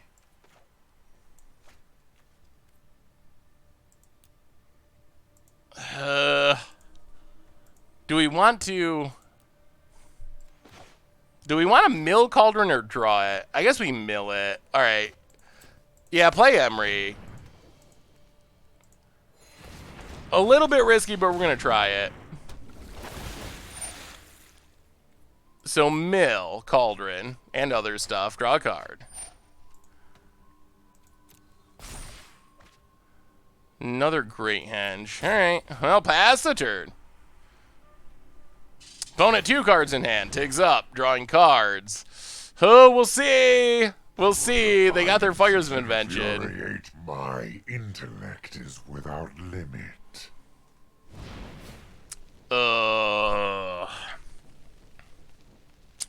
Yeah, that's probably not good.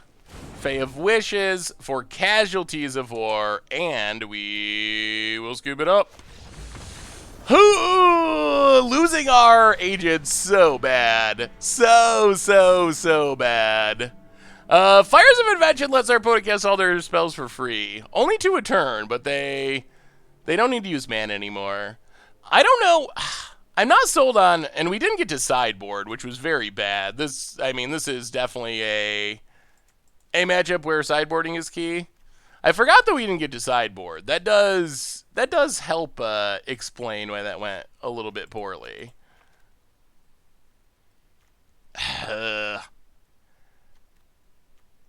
Is Unmoored Ego worth it? It's probably not. At least not 3 of them. I don't even know what we're going to name.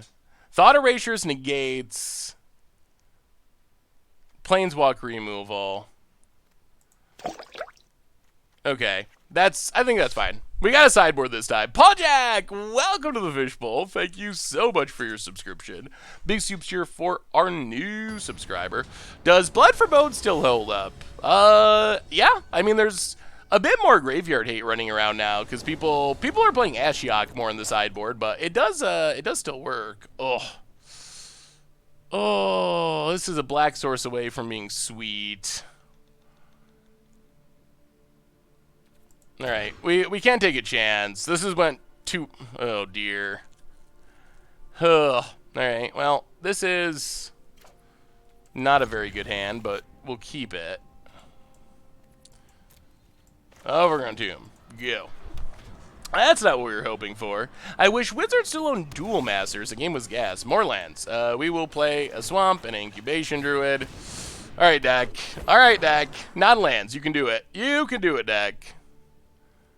Does this deck need Veil of Summer? Do you lose to Leyline of the Void? I mean, I think when we Wouldn't we lose to Leyline of the Void anyway? How would Veil of Summer help with that? I mean, Veil of Summer is a good sideboard card. Wow. Okay. Holy. I guess we just take Drawn from Dreams and try to kill our opponent before they make their mana work. Their hand is incredibly powerful if they get enough mana. There's an Ashiok, sure. I mean, our best bet is our opponent just doesn't draw lands, and we play a huge Doom Whisperer. Opponent mills themselves, exiles our graveyard. Okay. Oh, Breeding Pool, untap, Doom Whisper. Go. All right. I mean, we got a plan. No land, no land, no land. No land for you. Opponent. Thought Erasure. All right, that's fine. That's fine. That's fine. Oh, I think we're in good shape now. Opponent. Yeah, Ashiok doesn't seem very good. Leaves a land on top, I presume. Mills us. Sure.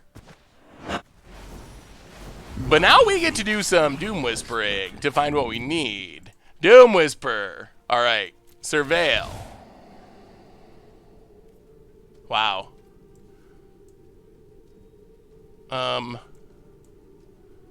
We kind of want both of these. Well, we'll keep Negate. Untap. Watery Grave. Untapped. Go to combat. Kill Ashiok. Yeah, let's kill Ashiok. It is obnoxious. Kill Ashiok. Leave up the negate past the turn. Opponent. Finds a land. Is the card at hand Fires of Invention? That is the big question. Opponent cracks. Untaps. And passing? Okay, well, we will adapt. Untap. Henge.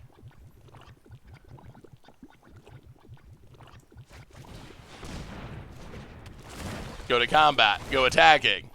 Hit our opponent. I mean, the clock is on. Down to 11 past the turn. What do you got, opponent? We got the negated hand, and I think the win is coming. Opponent. I tweeted about this earlier, but what are your thoughts on Dragonstorm? Opponent's going to kill Doom Whisper. I think we're actually kind of okay with this compared to what could be coming next. We just need to set up the top of our deck. Regisar. Mill. What are your thoughts on Dragonstorm versus OG style Dragonstorm with Lotus Bloom and Hellkite? I don't like it, but I'm super biased. I mean, I think that Iron Craig Feet can potentially get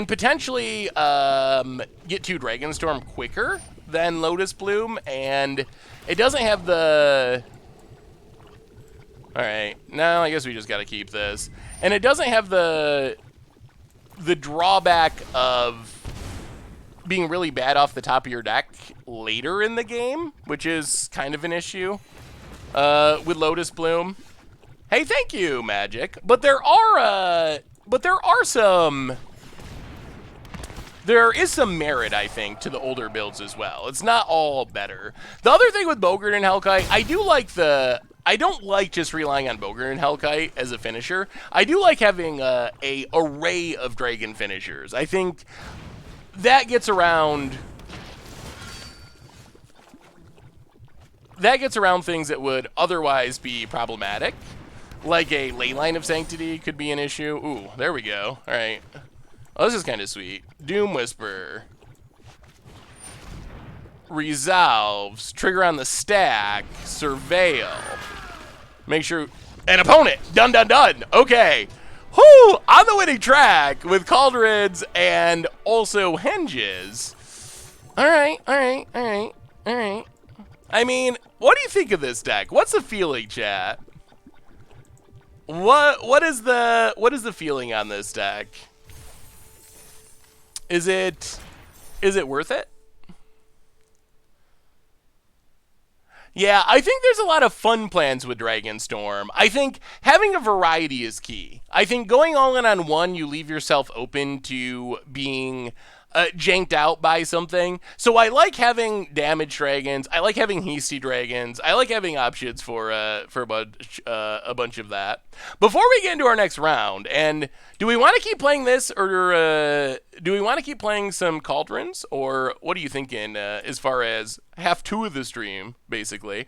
A reminder that our sponsor tonight is Card Kingdom, and if you're looking for some new Throne of Eldraine cards, you can snag them over at cardkingdom.com. So thank you so much to Card Kingdom for supporting the show. You want to try the Nonsense Goose deck? Just 3 mana Planeswalker Tribal? It is nonsense. Modern is not a possibility tonight. Happily Ever After, we could play Happily Ever After. I really tried to make Niv Happily Ever After work. I did not find it to be very good. I definitely found it to be worse than the Plane-Wide Celebration builds, at least. Untitled Goose. All right, we'll try the Planeswalker deck. We'll try it. It looks silly, and it is silly, but I think when it comes together, it can be pretty effective. So this is an all-in. Basically, what made me think of this deck is Teferi's already been one of the best cards in Standard, to the point where people were complaining about it for a while. People have already started complaining about Oko, which looks like Kaya for a second. People already started complaining about Oko, and I thought, maybe we should play those together. And then I thought, well, we actually have a lot of really good 3-mana Planeswalkers. We have Muyang Ling, we have Narset, we have Dovin, we have Kaya, we have Ashiok, we have Saheeli, we have the Royal Scions. I said, what if we just put them all together, hopefully with enough mana fixing to actually make the deck, work. And what if that was the deck? What if we just tried to play Gilded Goose on turn 1, Planeswalker, Planeswalker, Planeswalker, see what would happen?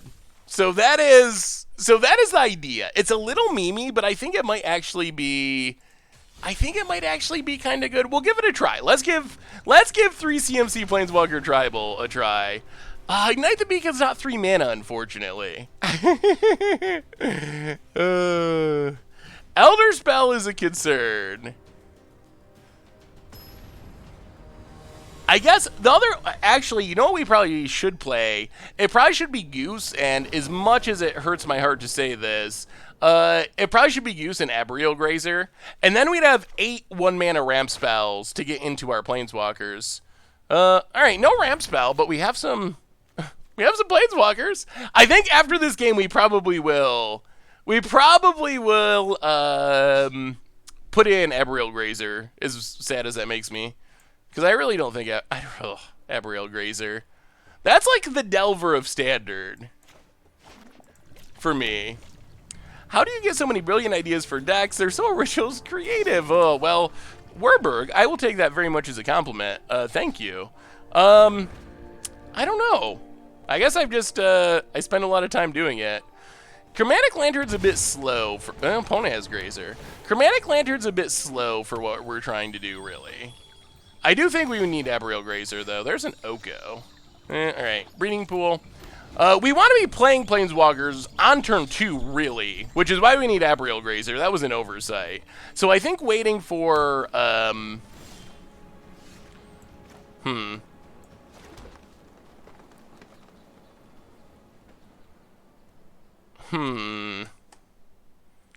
So Bant something.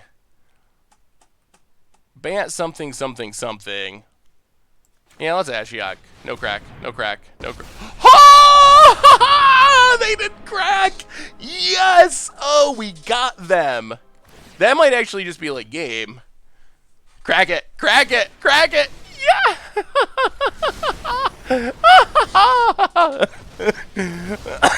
With the ship scoop. Oh, that was a great. Oh, that was great. That was great. Oh, yes. You know when the shape scoop happens that you really got him. Okay. Okay, that was good. That was good. I knew our opponent, like, I could see it, and I figured they would crack it in response, but they did not. Oh, yeah, I really need Ebriel Grazer in this deck. Don't let me forget before we play the next game that we need to do that. And I also need to export this deck list. Ashiok's gotten a lot better in Standard. It really has. So what is our opponent doing? Bant some... You know what? We're running it back. We're running it back. Oh, that was good. That was good. Vince would be proud. Vince loves Leonin Arbiter. And we got the Leonin Arbiter trick pretty good there. They have field? Ew. That is a bit concerning. Yeah, we might also have to do a super quick restart after this game. All right, well, no ramp. Yeah, that's what we need, Grazer. Opponent, Grazer. And tap land. Our mana's been good. Well, breeding pool, go. Opponent. Oh, that was so good. Veil of Supper the sideboard for Elder Spell. Ooh, we probably... See, that's what we want to be doing. Opponent gets the quick Planeswalker, picks up the Grazer. Yeah, we need more ramp. We definitely need more ramp. I like the idea of Veil of Summer in the sideboard. We probably should add that to the sideboard as well. Opponent. We could also... Maybe we should... Do we have Field of the Dead in this deck? Maybe we should. Opponent. Grazer, ramping... Oh, yeah, this is going to go poorly. Opponent got off to a much faster start here. Well, land Narset, I guess. I have Tick down. keep an open mind. Takes a Healy. We need to make our own creatures at some point. Opponent.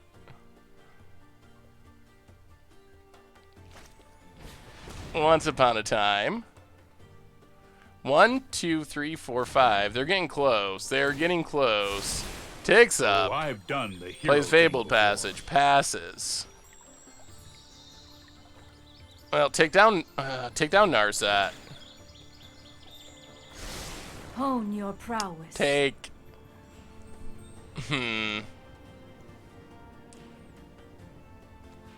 Take to Fairy.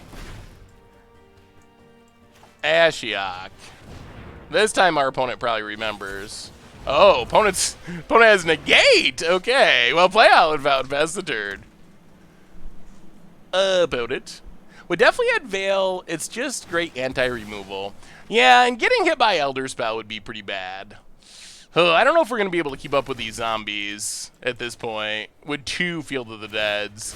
We definitely need our Unmoored Ego in. Opponent plays a land, 2 zombies. Yup. And Realm Cloak Giant. Yeah, I think we're too far behind here. We haven't gotten any of our ramp starts, unfortunately. To Fairy. That's why we need Ebriel Grazer. That's such a big deal. Bounce. Breeding Pool. Yeah, all right. Yeah, I don't think we can catch back up from here. I really want to update the deck. I think Growth Spiral doesn't get us to a plane. We want to get to a Planeswalker on turn 2. That's the whole theory of the deck. Ramp on 1, Planeswalker on turn 2, Planeswalker for the rest of the game. I think that's what we need the deck to do. So I think any ramp that's not really helping us achieve that goal probably isn't right for this deck. Even though Growth Spiral is a really powerful card. All right, so we can take out Kaya. Doesn't really do anything. Mu Yang Ling is a little hit or miss in this matchup. Our opponent doesn't have early attackers to shut down, so we can trim Mu Yang Ling. Bring in Unmoored Ego for sure. And then maybe Duress? Oh, we really want...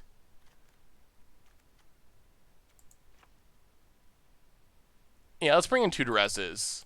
Yeah, we probably should just stop and update the deck, but we're going to finish this out. Say hasn't got a ramp star, also doesn't mulligan aggressively. Well, you can't mulligan aggressively for 4 copies of Gilded Goose, I don't think. That seems like a pretty risky plan. All right. I think It'll be much more consistent once we add Abriel Grazer after this game. I think we just need we need more of them. Royal Scions loots, and then also usually wins the game, or essentially wins the game with its ultimate. I think it's actually pretty good. Plus, it gets rid of extra copies of Planeswalkers, which is nice. Yeah, we definitely need Abriel Grazer. Gonna add it after this game. How much black do you have to play Ego? A little, not a ton, but hopefully enough. Bonus. Oh yeah, we're getting so laggy. Blood Crypt, you. You may need more untapped lands to increase odds of playing a Planeswalker turn 3. I mean, we have mostly untapped lands, don't we? Let's just play Royal Scions. Opponent's probably negating whatever we do. Oh, no negate. All right. Well, take up Royal Scions. Loot. I am always ready. I enjoy Get the rid proper of application a land. Pass the turn. Hey, what's up, Norge? How are you? Play Karn's Cauldron. Yeah, maybe we'll try that one at some point. It's definitely a sweet idea to turn Cauldron. We played Cauldron earlier, but we didn't play Karn, trying to turn it into a 12/12. That does seem sweet when it works. Opponent. Ooh. I will invert Makes the a world food. to watch kings. Welcome to the feast. Well, play Beacon. So this is going to become a creature. We can't really do anything about that. Let's loot with Royal Scions. To know is to triumph. Discard another land. Play Narset. Gain a life. The focus and just meditate and prepare. Take Oko. Pass the turn. Well, we got our own Oko at least. Some minutes ago, I was watching some YouTube videos for MTG, found a lot of good things from you. Well, thank you, Nordwich. I definitely appreciate it. And welcome to the stream. Opponent. Gaze into my face. Yeah, gonna hit and put Narset. on your true shape. I have reached my limit. Ooh, Duress. I like that. Let's loot. We're actually getting pretty close to ultimating Let us here. plan for the trial. Discard Watery Grave. Duress our opponent.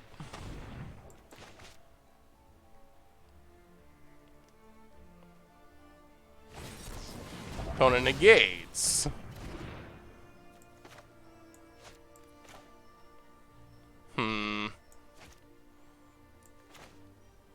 Play a land. Play Oko. Gain a life. Make a food. So next turn we can make a 3/3 to defend, although our Royal Scions is going to be farther away from ultimating. Hey, what's up, Kudukare? How are you? I have a challenge for you. Might be against odds. Orzhov Reanimator using Brought Back Welcome to the and Revive half of Revive Revenge. Ooh, that does sound like it could be pretty sweet. Opponent gets in. Royal Scions, keeping it away from ultimate mode. And, Golos. Golos. Okay, that's concerning. Opponent, yep, gets a land. Scries to the bottom. They're really good at drawing Field of the Deads again and again. Oh, plays a Healy. My creations are pings of Loot with beauty. Royal Scions. Let me synthesize. Discard the land, play an island, play Mu Yangling. Mu Yangling. Every pattern overlaps. The cosmos. Take up on Golos. Sky is my domain. Oko. Make that into a blocker. Pass the turn, but our opponent, Oh, they have a dear. pretty threatening board. That Golos is a bit of an issue. Well, I'm glad you made it, Care. Good to see ya. Make 5/3 first strike treble food. Yeah, eventually we might want to get there. I think for now, though, we can't really go aggressive. It doesn't do much. These Field of the Deads, I'm kind of amazed that we don't have any way to deal with them in Standard. Very kind of an odd choice to not have like a Field of Ruins type card. Ooh, let me see, Daniel. Opponent. Going to Fairness. trade a food, What a take our bizarre 3/3. expectation. That's unfortunate. Oh dear. Hydroid Colossus. Yeah, I think we're a little behind the 8 ball now. Opponent sends everything at Mu Yang Ling while we will chump. Yeah, I think our opponent's gotten over the top of us here. Dovin. Well, you can loot. To know. Discard a forest. Play Interplanar Beacon. Play Dovin. Make a servo. Clank, welcome to the Fishbowl. Thank you so much for your subscription. Big soups here for our new subscriber. Let me see D-Cringe. Eldraine Rally. Ew.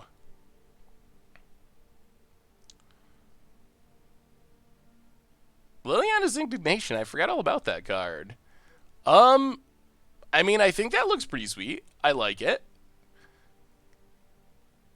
Hopefully, I think the main challenge is, without green, is there enough ways to fill the graveyard? So I think, like, Ransack the Lab and Liliana's Indignation help. It seems like it might be functional enough.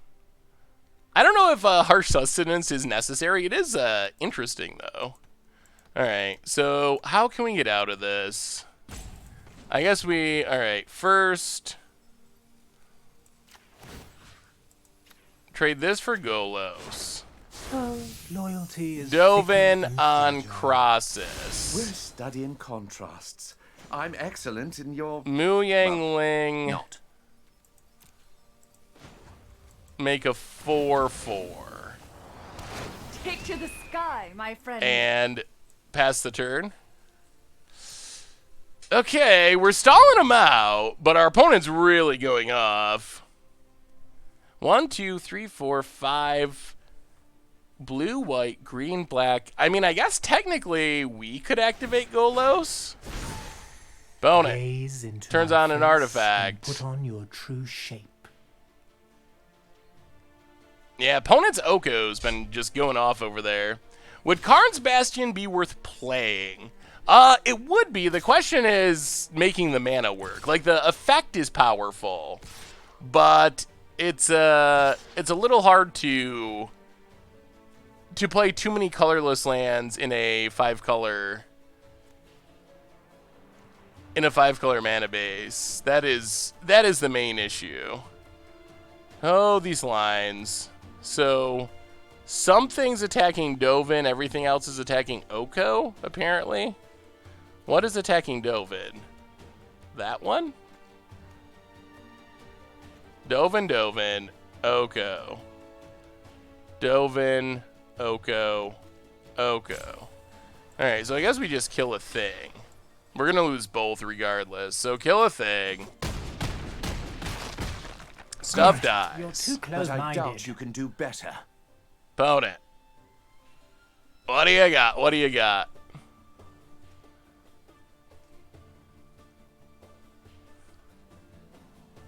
Yeah, we were playing Sultai Cauldron until a few minutes ago, Babs. Opponent. Wow. Gonna wrath the board. Interesting. I mean, I guess they figure they just get to make infinite zombies, so... we draw land. Well, loot with Scions. Let us plan Into for the more trial. lands. That's not great. That's not great at all. Okay. When Pass the pursuing turn. creativity. I mean, we're on the Royal Scions Ultimate. That is our main plan here. Golos, part 2 for our opponent.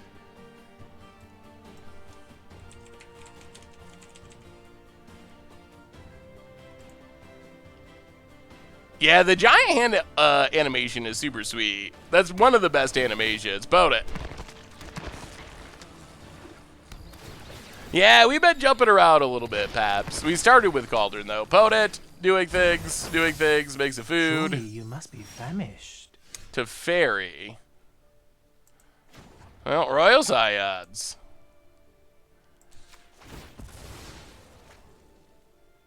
We draw 4. We like to finish each Oh. other's. Attack already! Now we get all the unmoored egos, but I think they're a bit late. A bit late to this party. Play a Teferi. Trigger, trigger.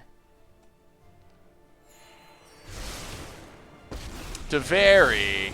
Right on. Bounce a zombie.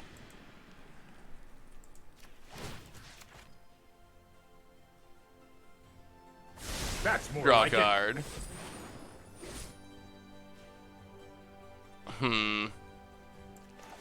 Royal Scions. Trigger, trigger. Gain some life. Royal Scions, With my sister by my loot. side, I do not fear the unknown. To know is to Discard a triumph. land.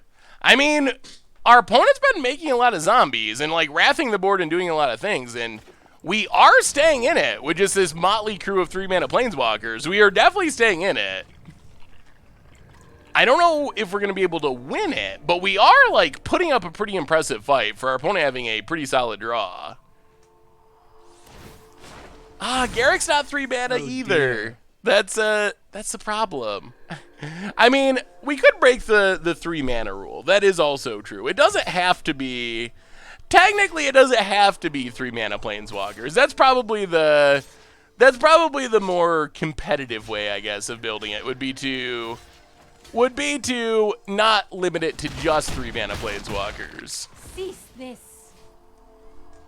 Opponent. Well, it's going to be hard to defeat an opponent who's making 2 to 4 to 6 zombies. Oh my god.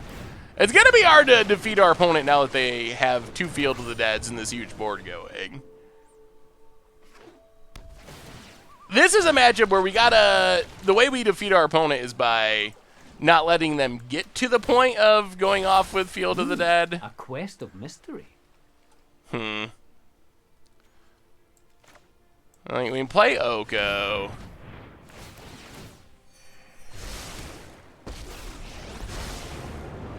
Open your Oko, heart to the make a magic food. that dances around you. Oh, I think environment it's... is in order. I think it's slipped away. Take up to Fairy. Yeah, all right. Let's go. Let's update the deck. Yeah, I don't think there's a way we can get there from the position we're in. Well, I think mostly we got to stop. I think our deck's good at stopping normal decks, but it's not good at dealing with double Field of the Dead. Like, I think that's... The Planeswalkers are pretty good at shutting down threats, but if you make just for free 2 to 4 zombies a turn, that's another scenario. All right, hang on. Got to pull this up for a minute. We got to restart Arena. We're in the lag mode here. And then we will add in Arboreal Grazer. Do you think it's worth adding in? What would you suggest adding in? What's your suggestion for adding to this deck? I think the core of the deck still has to be 3-mana planeswalkers, but we could stray slightly. We could stray slightly from only 3-mana planeswalkers if there's something worth making an exception for. But I think we want to try to keep the core of the deck to be the 3-mana planeswalkers at least. All right. I think we're back, almost. Back-ish. For Assassin's Trophies main, when submitting decks, do you prefer good non-tier decks, janky decks, or card draw decks? I'm fine. I like all of those, Paps. All right, so where are we? All right, so we know we want Arboreal Grazer. That is number 1. Moonyang Link does work well. There's a lot of like tricky synergies between the cards. So bring in Arboreal Grazer. Maybe Kaya. I mean, is Kaya's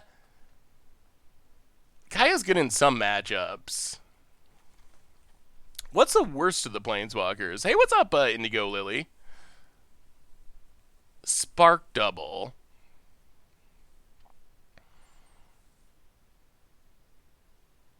Evolution Sage. Evolution Sage would be interesting. I expect it would probably die quite a bit. would cut black. Yeah, I mean, I guess you could cut Kaya and then cut black altogether. I guess it would slightly improve the mana base, I think. But we would have to add those lands back in. Alright, so add in, I guess, a couple forests.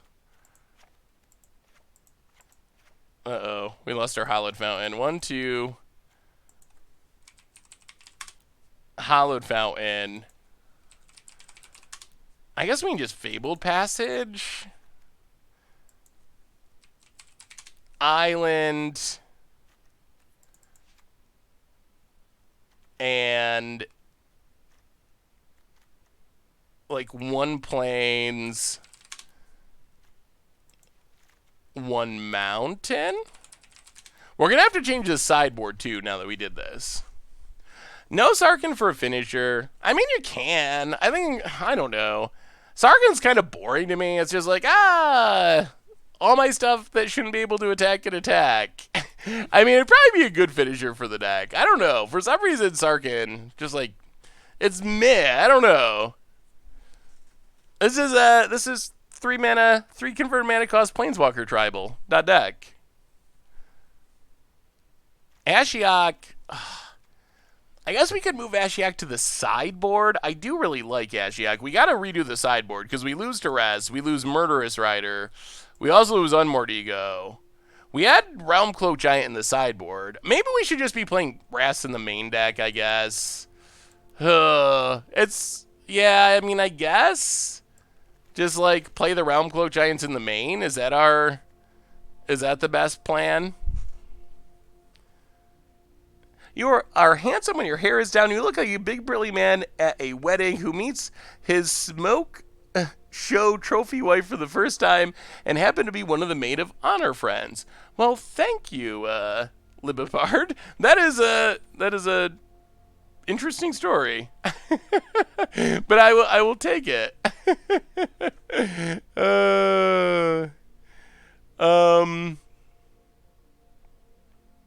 Keep Ashiok in the main if you add trophy Flux Channeler. How does Realm Cloak Giant work with Narset? It does not. Yeah, maybe that's not the... Like, do we want some sort of removal? Should we? Maybe I'll be in a romantic comedy at some point. That would be cool. Bolus would be fun. We just cut black, though. What are we doing, chat? What are we doing? How real are we trying to make this deck? Ashiok is sweet. I do think Ashiok is improved. I guess we can just trim... like, maybe a Mu Yangling and a... Royal Scions? We still don't have any removal.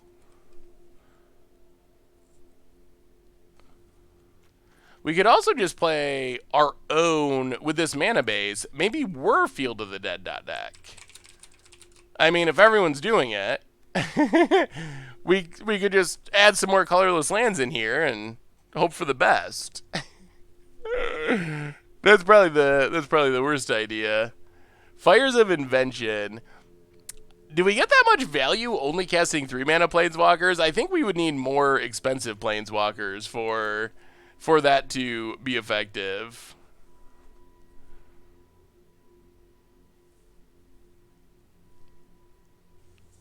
Ugh. Fae of Wishes. How do we beat Field of the Dead now? Can we? We don't have discard. Land destruction super bad in standard at the moment. Planar cleansing seems bad. Is there any option for not losing to I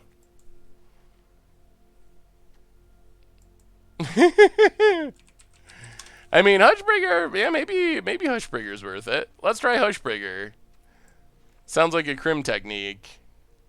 Hushbringer, negate, Realm Cloak Giant, Prison Term. All right. Let's just try it like this and see. Let's try it like this. We only played one match. We made improvements. Let's try it. Let's try it. We can always go back to the drawing board again if we want to. Karn's Bastion would be powerful. The problem is, maybe Karn's Bastion would work if we had Fires. Fires, maybe that would be fun. Fires, Planeswalkers, Karn's Bastion could be a good mana sink. Maybe that's the direction to go. Ooh, Ravager Worm is true. That is a good way to do it. I kind of like that idea. Huh. Oh, do we get live? Oh boy, I think we were confused. Oh, that is not the best plan for stopping a Field of the Dead. Fog, we could play Fog.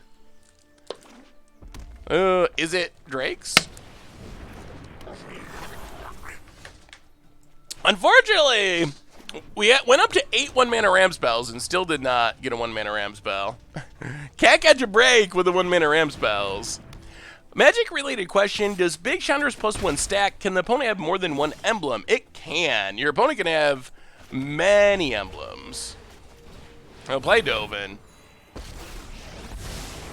You have been analyzed and found when pursuing Take down on creativity. Electromancer. Defy convention. Hopefully this slows our opponent down a bit at least. The taxing effect. Opponent. Thinking.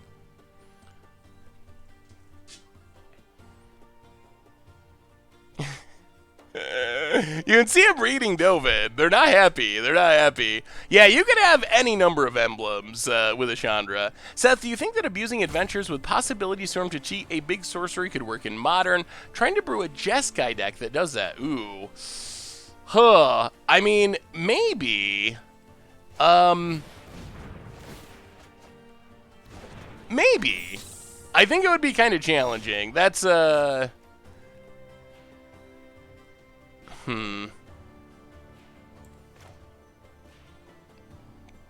Alright, play Oko. Make a food. Gain a life. Possibility, wait. Possibility Storm or 1,000-Year Storm? I'm gonna have to read that comment again. Surely you must be famished. Abusing adventures with Possibility Storm to cheat a big sorcery. What would the big sorcery be, though, Brandito? I think that's the thing. Like, what... I think that's kind of what I've run into with that deck idea, like cascading into adventures and so forth. I think the biggest challenge seems to be is there's just not anything like super huge to hit with it. Like, it seems fun, but is the best thing like making 3 2/2 wolves? Is that like the biggest, baddest thing we can get? Wow, POTUS scoops it up. Okay, that was better. That was much better. So I think it could be fun, but I'm not sure how powerful it is, and definitely do not want these Hushbringers now, in hindsight. You know, we're running it back. I think we're the Jeskai assassin. Blood Moon playable, that's the whole reason it's not been reprinted. Would wreck non-basic lands with flimsy mana bases. Blood Moon is a little too strong for Standard, I think, and I'm a big Blood Moon supporter and fan. But I wouldn't want to see it in Standard. I think Field of Ruin was actually a pretty decent power level for Standard.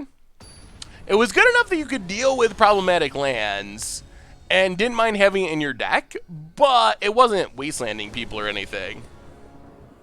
All right, opponent. Let's see. Well, that went pretty well for our Planeswalkers. This is a 3 converted mana cost Planeswalker tribal deck we were messing around with, kind of building as we go a little bit.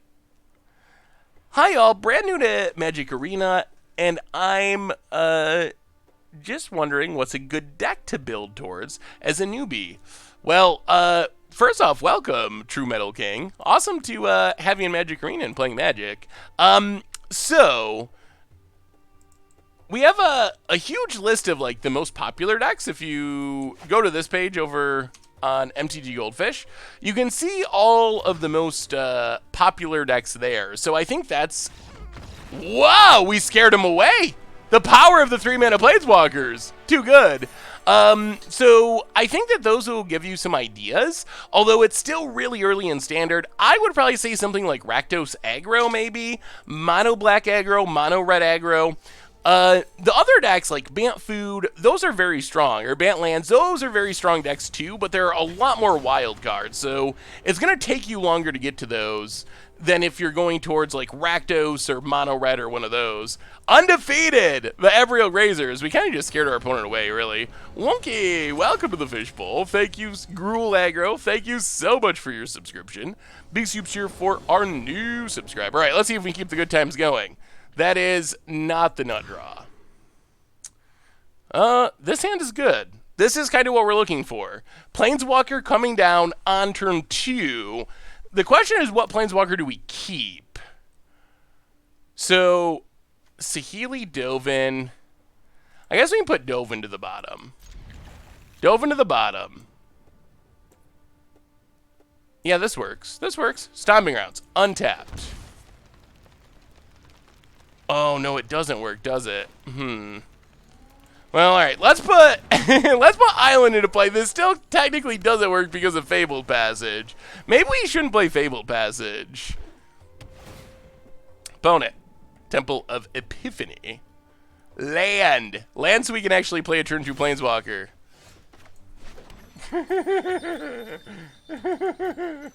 Another Fabled Passage. Okay. Hey Seth, I brewed up the Mono Black Rankle deck a week or two before you, and I was playing Black Lance Paragon Gingerbrute when the Golgari Haste Knight. What do you think? Ooh. Oh boy. We really wanted to get down to Planeswalker before this happened. So close. Those are some cool ideas. I think Black Lance Paragon is pretty good. What's the Haste Knight? Is there a Haste Knight in black? Oh, the Golgari Haste Knight. I don't know about Gingerbrute. I do think Black Lance Paragon can be pretty good. Grab a Plains. Well, we got a deck full of Planeswalkers. Let's draw some. Or not. Saheeli, Fabled Passage. Huh.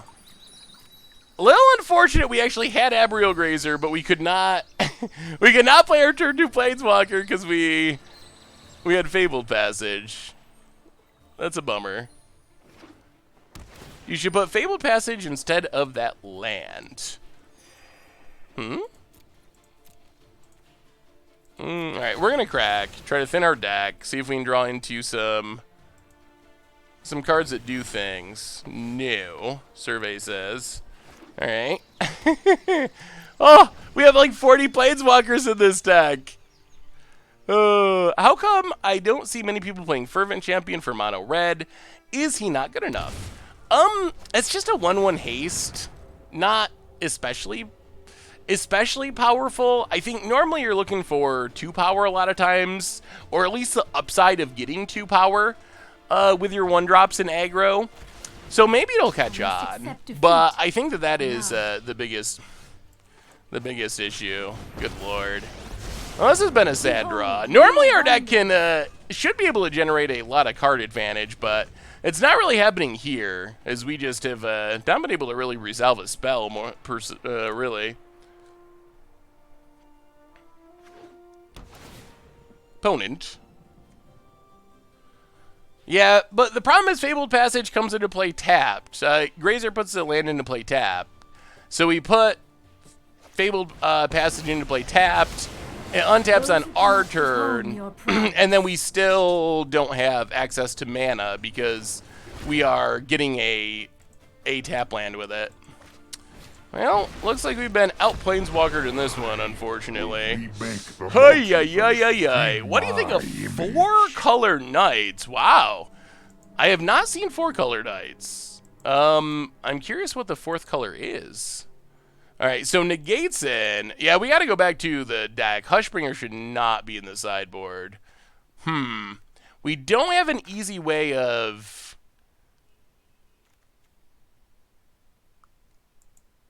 we don't have an easy way of interacting with... Huh. Yeah, this deck might just be more funny than actually effective, I think. Depending on the matchup. We don't have a ton of good ways of interacting with fires, for the most part. Well, we'll bring in the negates. Run it like that. Knights again. I mean, I think knights have some powerful options. What is the green for?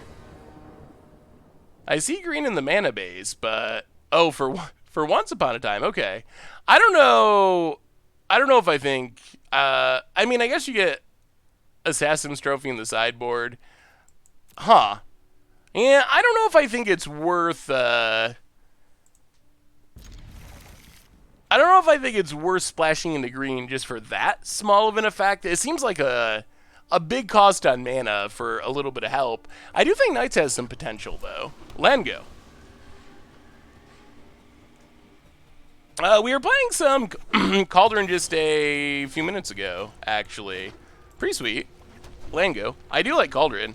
We might go back to it to finish off the stream. We kind of had a interlude with this deck, I think. Interplanar Beacon, Narset. Gain a life. Looking for negate primarily. And prepare. Oh, so man, 4 Planeswalkers to the bottom, but we got to keep the negate because of Fires of Invention, unfortunately. Opponent. Oh, thank you, Torse. I'm glad you like the hair. It's a saffron golden mane hair downstream once in a while. Yeah, Knight of Autumn could be a good sideboard option. Opponent takes out our Narset. Well, Temple Garden. Go. Not going to play a Planeswalker. Going to leave up this negate. Can't let Fires come down. Fires would be very bad. A lot of decks really struggle with turn 3 Night Pack Ambusher. Yeah, that's probably true. What's your thoughts on Abzan in Standard? We played Abzan Wolves a little bit during the preview stream, and it seemed like it could be fairly effective mid-range deck. I was bringing around Happily Ever After a similar fashion to you did on Against Odds, but was keeping a copy of Happily Ever After in plain white in the sideboard to fetch them up with Fae of Wishes. Ew. That sounds sweet. I like that idea. Fae of Wishes.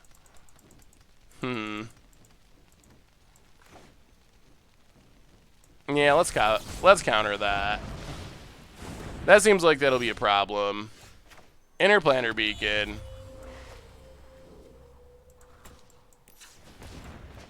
Oh my god. Auto tapper.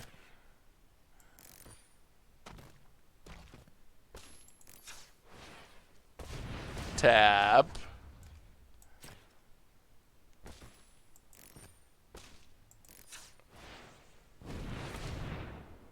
Oh my god. Why is this so hard?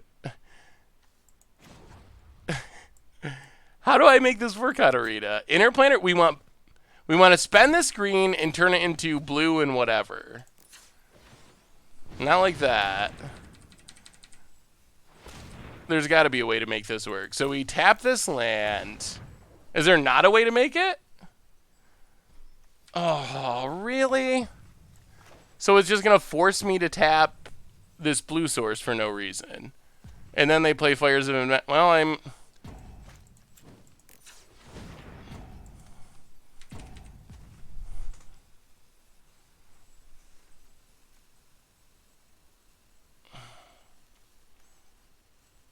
I still should be able to add that mana. Like, that should work.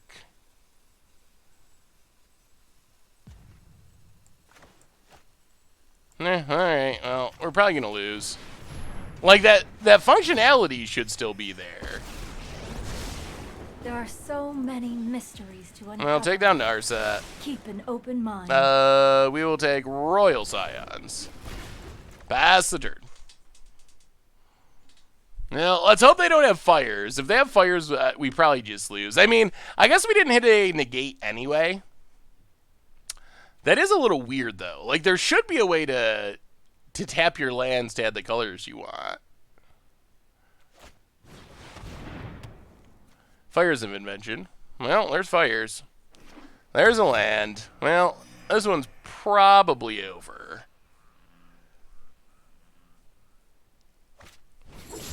Anger has Rampage.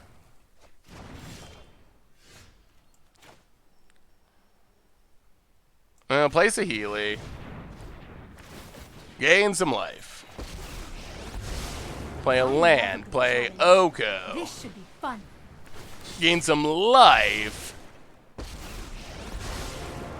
Make a food. Pass the dirt. Alright, opponent. Alright. All your cares are Nothing. What do you think about Blue-Green Flash? Just build it and see it is strong in best of one. I don't know. I've seen it be... I'm not as scared of it now as I was before rotation, I guess, is what I would say. You can't spend beacon mana on beacon-only planeswalkers. Oh, okay. So we were trying to use mana from the first beacon for the second beacon. Okay. That makes more sense. Yeah, I see what you're saying. Has anyone able to put together a functional Knight deck yet? I've seen a couple of random Knight decks that seem fine, but I haven't seen any that have really blown me away or anything yet. There's a Chandra. Opponent. You're about to.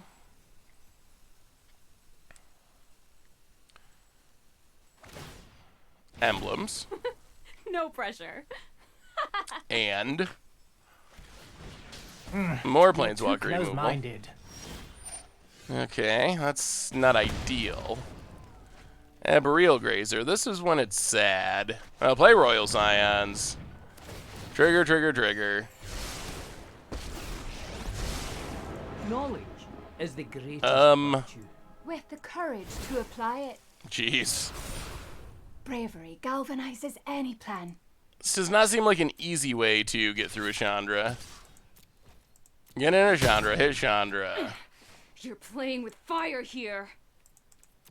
Play the forest. Pass the turn. Seth, I really like Fave Wishes in deck. It would give you a 2-drop blocker to protect your Planeswalkers in the early game. In the late game, it could give you access to Silver Bullet, 3-mana Walkers, Board Wipes, or Tech Light Karn's Bastion. Yeah, that could be a cool idea. I mean, Fave Wishes is definitely a super sweet card, that's for sure. I've been trying to brew Orzhov Knights. It is so crowded 3-drop slot. Yeah, that sounds about right. Well, we lose our Saheeli. Fires of Invention is annoying. It feels like if you're playing Standard, you gotta have a plan for interacting with fires, and you gotta somehow have a plan for interacting with Field of the Dead. Although there's not very good options available. Nicole Bolas. Oh, and that might do it. Fratosi with the gift sub to Scrybug. Welcome to the Fishbowl. Thank you so much for your subscription. Big soups here for our new subscriber. Hey Seth, do you think paper prices are going to plummet on Friday? I don't think they will plummet on Friday, but I think they will. Let's make some more room. I think they will fight in. slowly start to tick down as the set is open. Alright, opponent kills everything. For your call. And this one's probably done. Well, seems like this deck's gonna have a ways to go. Alright. Well, let's go back to Cauldron for finish things out. That one, definitely a ways to go before that's ready to really be competitive. It's a funny idea, but doesn't seem to have the power to stand up to some of the busted stuff that is currently going on in Standard. Nim as a Reborn seems like a flavorful addition, but probably not extremely useful.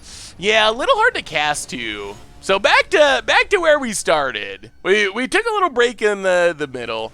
Definitely, I mean, I think there's good Planeswalker decks. I don't know about focusing. Maybe the idea of focusing just on 3-mana Planeswalkers. Probably a little too memey and ambitious. Elder combo looks fun, Dan T. Definitely sweet to have. Alright, I guess we'll keep this. Definitely sweet to have the possibility of comboing in Standard. And definitely something I want to try at some point. Fabro Elder, definitely a big addition, for sure. What do you think of the My Little Pony announcement? It's not for me, but it's cool to do good things for charity, so I'm not, like, against it or anything. That's fine. Not something I personally care about, but not every Magic product is made for me. So I play Gola Super Friends deck that is pretty spicy. Ooh, that does sound sweet. Although there's so many Field of the Dead decks at this point. I feel like Field of the Dead has moved onto my list of stuff that is just, it's hard for me to play decks of because they're so popular. Opponent mortifies. Gets in. Hits us.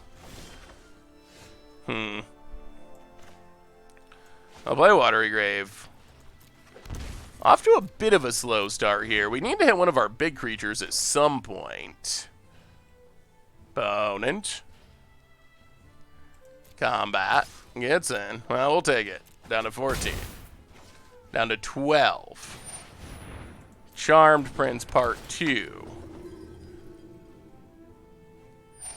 Scries. Well, okay. Opponent Scries. Gonna find a land. Have you lived happily ever after in the best of one match yet? I have not. I don't really play best of one. I'm not a big fan of best of one personally. So I haven't tried happily ever after there. I'll play Murderous Rider. Fabled Passage. Pass the turn. I mean, I guess we're getting close to just hard casting our big stuff. We haven't done it quickly, but we are kind of heading that direction slowly. Best of one it just feels too high variance to me to really enjoy. It feels like whoever wins the die roll is just so favored, and all that stuff just, I don't know, ends up driving me crazy, and it makes it less enjoyable for me. How are you feeling about the Draw 2 deck with Alliance Pyromancer Arclight Phoenix that's been floating around? I played against it. I haven't played it yet. I mean, it seems like a decent deck from what I've seen. Well, that's not bad. Fabled Passage, crack it. This lets us get down our Cavalier, thankfully. Forest. So, once we get down this Great Henge, we can start gaining back life, which should be nice. Get a Breeding Pool. Tapped. Alright, we're getting to where we want to be. Slow start, but we're getting there. I still think this deck has some potential. Arena would be a much better game if all the games were against Sparky. Oh, you would get bored of that, wouldn't you, Jay Zoller, just playing against Sparky all day? Seraph of the Scales. Well,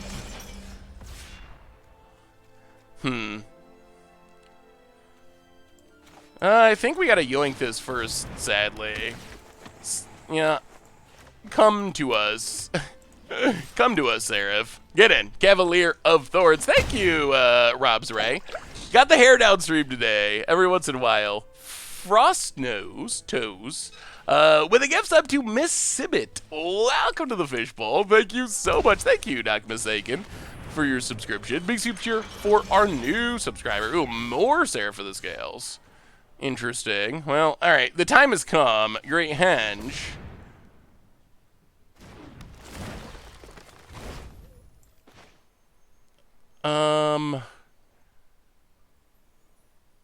Doom Whisperer.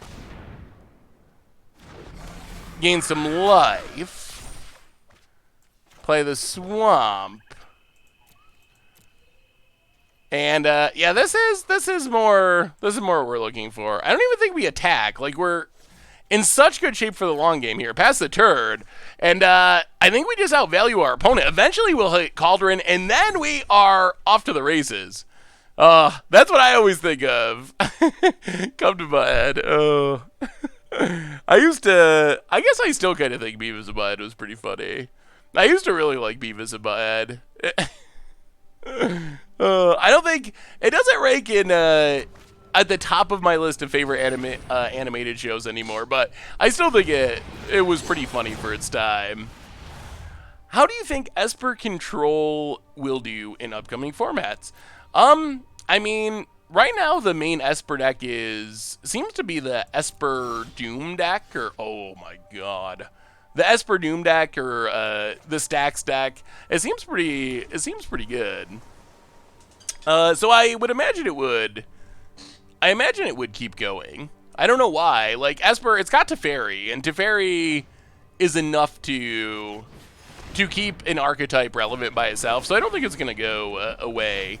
Where did you get the Goldfish name from? That actually goes back to Richard, and I think it was mostly random. I don't think there was any awesome or interesting story about where MTGGoldfish came from. I do know that when Goldfish first started, its like name when it was in testing was Liliana. It was back during original Innistrad. Oh, I don't remember. I'll put our record back to what it was with this deck if you remember what it was, but sadly I don't. Were you like 1 and 2? I mean, we're just, yeah, opponent's done. And that's what this deck can do. When you have the Great Hench and Cauldron of Eternity, it is insane. It is so good. Esper Doom and Flash Serpent seem good. Haven't played against the Flash Serpent deck much yet. I don't even know if we need to change anything from what we saw. Legion End doesn't seem that good. Ritual doesn't hit the big flyers. I guess we can bring in, like, Massacre Girl, maybe. Massacre Girl in, go down Legion's End, and maybe, like, 1 Foragers? Run it like that. Run it like that. You can do the green infinite mana combo in Standard with either Faber Elder or Incubation Druid and Gauntlets of Light against the odds deck. Could be a good against the odds deck. We've played it a very little bit here and there. I remember we played it when it first came out. That was when M20 was spoiled. But I think it's gotten better now because of the new cards from Throne of Eldraine, Fabro in specific. What was first, Goldfish or Goldfishing? Goldfishing, definitely, that term was around way before Goldfish. I mean, yeah. In Magic, Goldfishing does refer to, like, playing or testing against yourself, just like, running through the paces with a deck. I don't know if that was part of the name, but it might have been. Yeah, I still think that Wildborn Preserver has a chance to be a really good card. Ooh, all right. I mean, this is a hand that could potentially give us a pretty quick henge, and a quick henge is pretty good. We need a green source still, or I guess a black source on turn 1. But Regisaur, henge, good game, good game. Yeah, I think Wildborn Preserver is actually pretty legit. Opponent plays a land, that's a black source. All right. So, Watery Grave, tapped. Pass the turn. All about the henge. All about the henge. I have an extended art foil Wildborn Preserver for sale. Ooh, that's sweet. Grafdigger's Cage. Interesting. Alright, Fabled Passage. Go.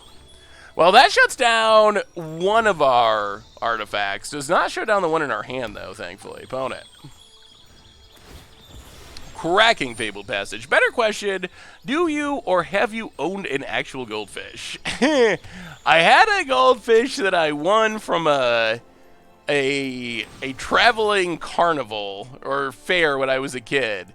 They had I can't believe this is a thing that they do. It seems a little like animal abusey, but just like, I believe, if I'm remembering it right, it was like, they had a whole bunch of these little fish bowls with goldfish in them, and you had to try to throw like a ping pong ball into one of the fish bowls, and if you did, you got to take the goldfish home.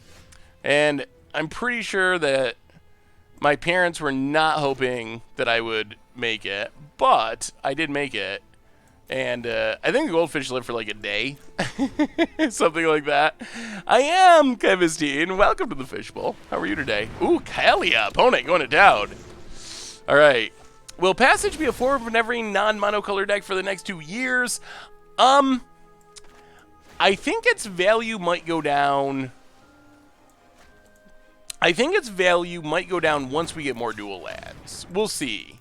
I think it's definitely a 4 of in every like 3 color deck for sure for the next for the next few months until we get to Theros. After that, we'll have to wait and see. I think it'll still see play. Yeah, it's a hair down day today, but I think it might change once we have more dual land cycles available. Because really, like, it's good, especially in control decks, especially in 3 or 4 color decks, but it's not like insane. There are a lot of times where it's more of an evolving wilds than anything else, and those games can be a little bit depressing. Well, alright, yoink. Come to us, ancient spawn of mayhem. Get in. Hit you. Down to 13, and our deck is looking very nice right now. Like, our deck is looking very nice right now. I'm fine, thanks. I'm a teacher on school vacation, so that's amazing. Ooh, that's got to be one of the best parts of being a teacher. I remember always being, like, growing up thinking teachers had it pretty cool, because even after you're, like, an adult and you had to work for a living and you couldn't just do whatever you wanted, at least as a teacher you still got, like, summer off, which seemed really sweet, so seems like a nice perk of the job. How about another Agent of Treachery's opponent? What do you say? Go to combat. All attack. Oh boy, this is a brutal beatdown. Opponent gonna do a little jumpy jump. Sure. I guess our opponent needs a Wrath essentially, and even that I don't think does it. Like, these artifacts are busted when they get going, and we got the GGs, and that was a impressive performance. Like, I don't know. I still kind of like this deck. I still think it probably needs some tuning in places, but I feel like it can do some very powerful things when it gets going.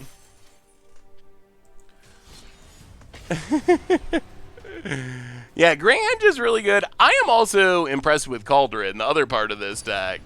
Those two, I think, Circle of Loyalty, it'll probably show up in a night deck eventually. What are the rest of the bunch? Circle of Loyalty. Oh, the Mirror. Probably a good commander card. And then Embercleave. I wouldn't be surprised if there was an Embercleave eventually. I feel like my draws are terrible, and Magic would be much better if I could not lose. Jay Zoller, you have such a unique take on Magic. Garrick has been amazing, feels really good to play. Yeah, we had Garrick in our sealed pool when we did our limited stream, and oh man, it was really good. What's the music at the start and the end of the MTGGoldfish podcast? I know it's by, I believe it's Healy Brothers on YouTube. If you go to the podcast and scroll down to the bottom of the description, there is a mention of, like, the YouTube that it came from. So you can probably find it through there. Sadly, I don't know the exact name of the artist off the top of my head, unfortunately. Heatley. That sounds right.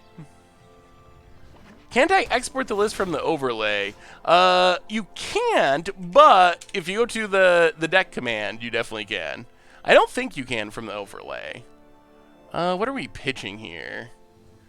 I guess just Murderous Rider. That's not bad. Play Swamp. Great Henge. Emery. Mill some cards. Ooh. Oh, we hit it too. Go to combat. Attack. Hit our opponent. Down 2. So 13. And this is where the deck looks powerful. We have a Cauldron in the graveyard. Only one creature right now, but we can discard another Rotting Regisaur. Like, that's going to be coming back too, and then how do you beat that? How do you beat it? How do you beat it? How do you beat it? Do you ever speculate on MTGO cards? Infrequently. I'm trying to think of the last time I did. I'm actually tempted to, after seeing cards like Renin 6 and Kaya at one point, Arclight Phoenix, like, new cards that end up being really good in Modern, I'm kind of tempted to buy like Brazen Borrower, which I didn't give much credit at all for in Modern, and seems like it's actually showing up in Modern. But that aside, I'm trying to think of the last time I really spec'd on something. I think it might have been when they announced that the Buddy lands or the Czech lands were coming back in Ixalan. And as soon as that came out, I just bought like, I don't know, 40 of each of them for 2 cents or something, and then ended up selling them for like $1 or something. So not very seriously or very often. I know this deck is built for it. It really is. This deck is built for Rotting Regisaur shenanigans. I think, let's see, if we can do this right, we might be able to mill and then cast Cauldron from our graveyard. We have 2 creatures, so we need to mill 3 creatures. Yeah, let's go for it. What's the worst that could happen? Cavalier. Oh, we did not come even close to hitting the creatures. Take Fabled Passage. We hit 1 creature. Oh, we made up for that by drawing Incubation Druid, though, which is pretty sweet with Great Henge. Forest. Incubation Druid, also good. Oh, Doom Whisper, too. Go to combat. Attack. Yeah, we should still be able to field this turn. Our opponent's only got 4 land types. I mean, I guess there's a chance they can get to zombies. Like, land and then root, I guess, could maybe get to zombies this turn. Is it true that Flaxen Intruder can be cascaded off of a Bloodbraid Elf?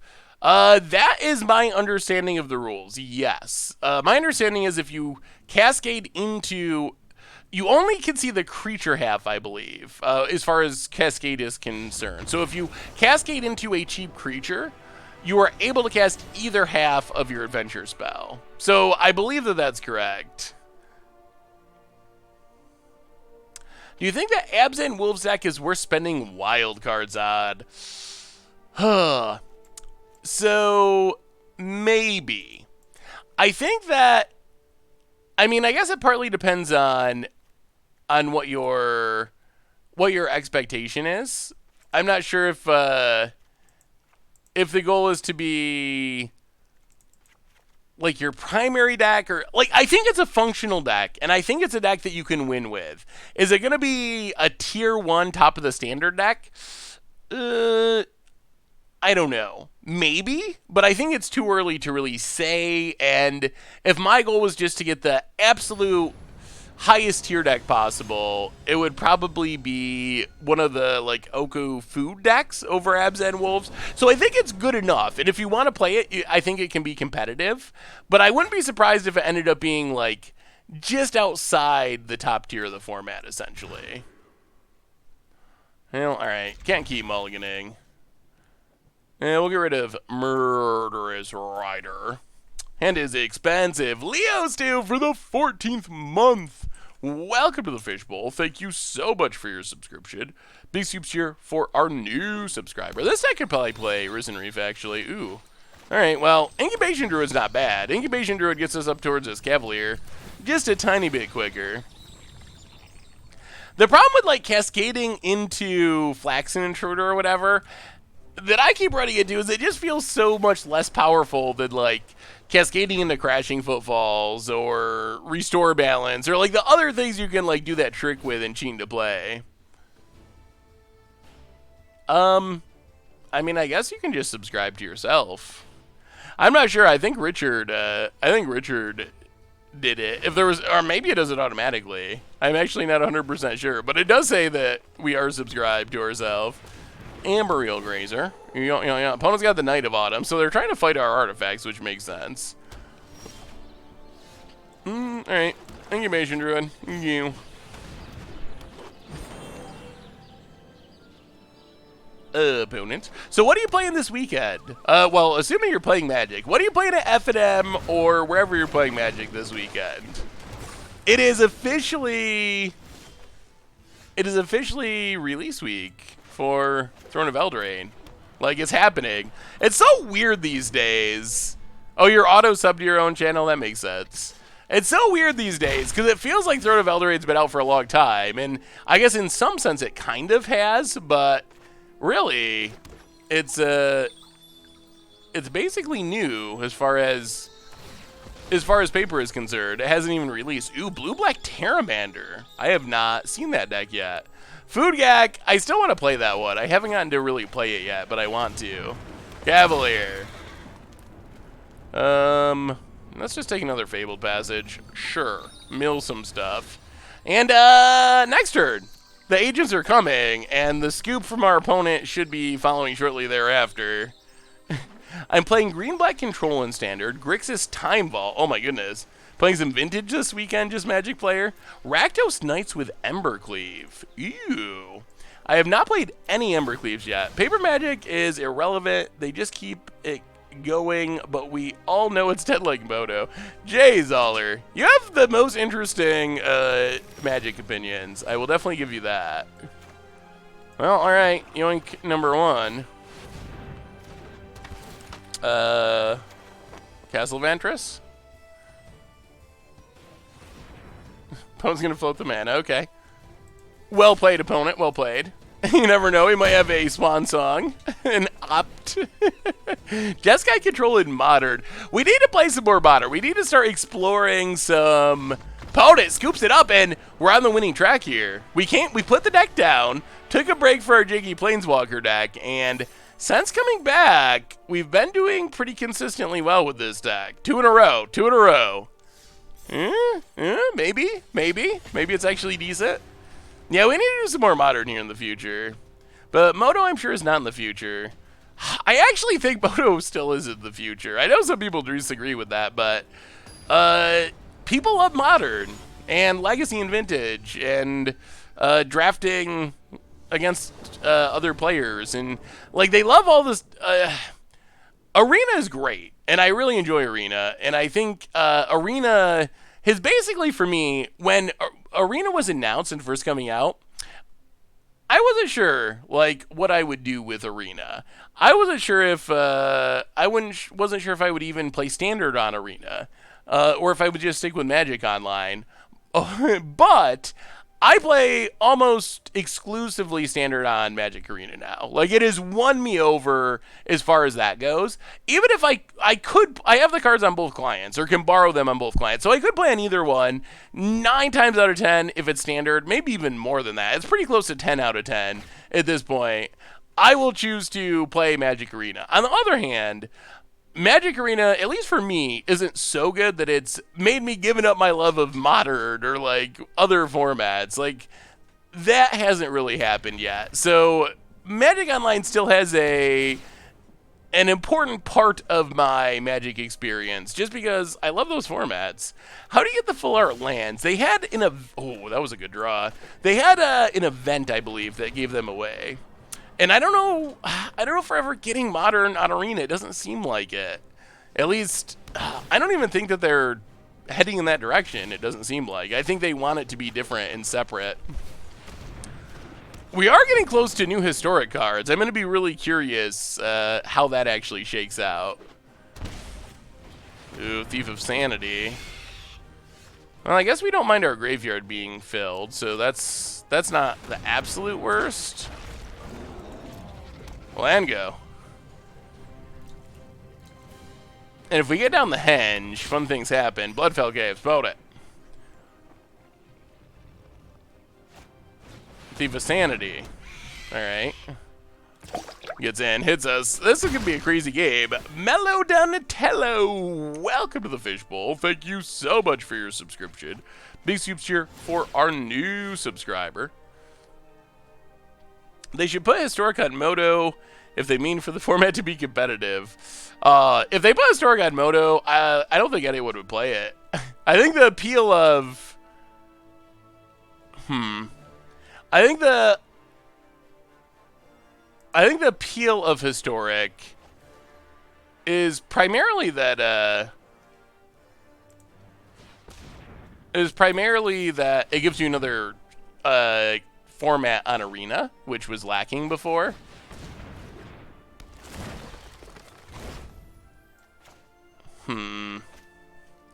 But I'm not sure. I don't think that Magic Online players would actually play it. I would be surprised. Overground Tomb tapped. Ooh. Murderous Rider's not bad. Get in. Like, this deck looks really good when it gets going. If Arena had everything Moto did, Moto would live on. Moto has more competitive Grinder Slayer players. Animation alone are annoying. What webcam do I use? Oh, Logitech 920, I believe it's called.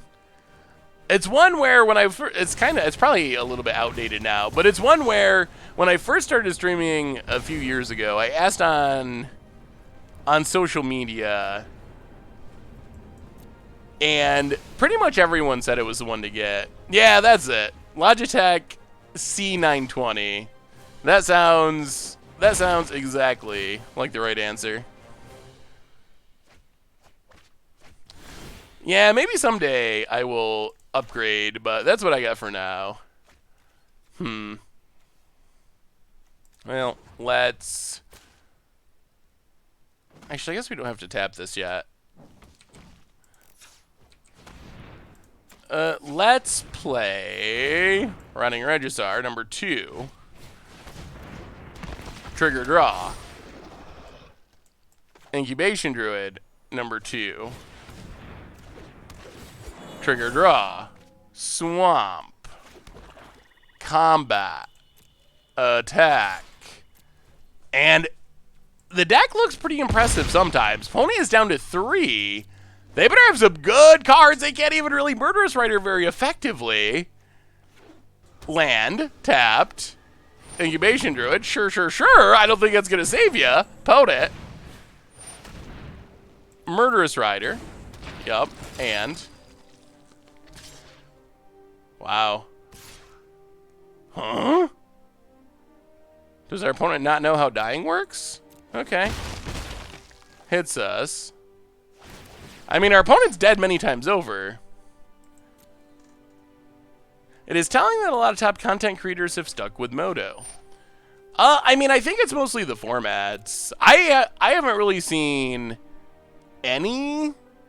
I mean, maybe I'm missing someone, but I haven't really seen any content people or streamers using Moto for Standard. But definitely everyone uses it for other formats. And there are, I mean, I personally, and I know this is a somewhat unpopular opinion, but I still like Magic Online, personally. I'm sure it's partly because I've used it a long time and I'm comfortable with it, but I find it, for me, probably, like I said, because I played it for so long, I find it pretty easy to use, and I think it's, it has had its issues in the past, but it doesn't have as many of the, like, memory leak, lag, animation adjacent issues that you get with Arena. So, I mean, I like Arena as well, but, and I think it really depends. They're so different, and I think that's what people got to understand about Arena and Magic Online is, while Magic is the underlying game for both of them, they're like completely different clients for completely different audiences. They're just like they're going in such different directions, and their goals are so different. And I don't think people always realize that, but I think it very much is true.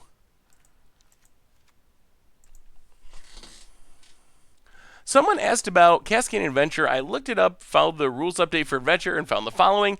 A player can cast an Adventure card. The player chooses whether to cast the card normally or as an Adventure. So it seems you can cascade into the creature, you may cast it, and then as you cast it, you can choose either the Adventure or the creature part.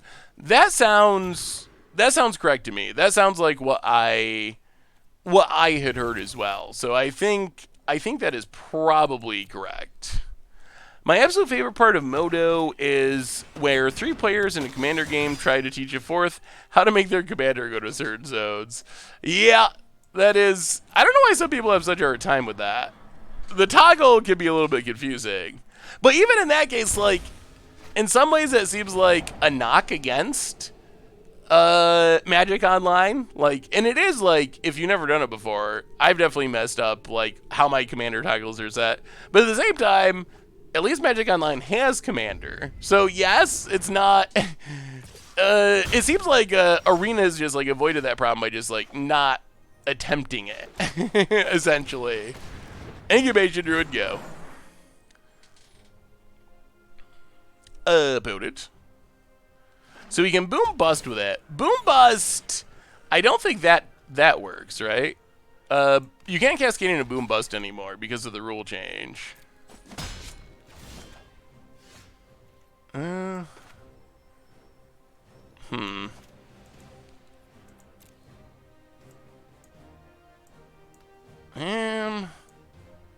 Yeah, let's just Emery, I think. Play a land, play Emery. Start milling. We would like to get this Cauldron down in a somewhat time. Oh, 3 creatures. That is good. That is good. We're getting close. Oh, Cauldron might be coming. And then look out, opponent. Opponent plays a castle. Thief of Sanity. No attacks. Well, alright. Cauldron. Alright.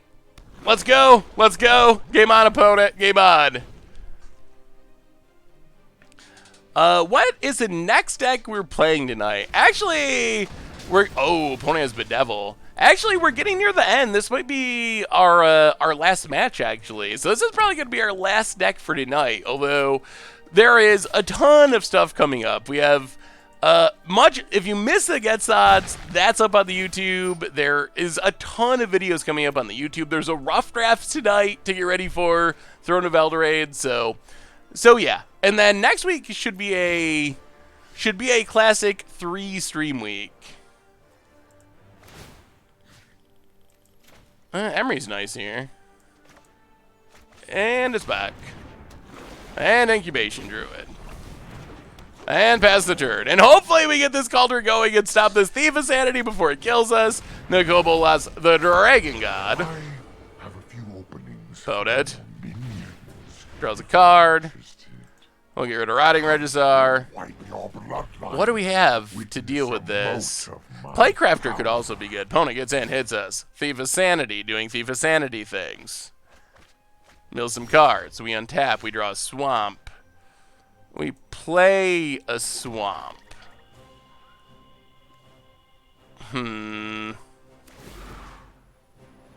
Get back.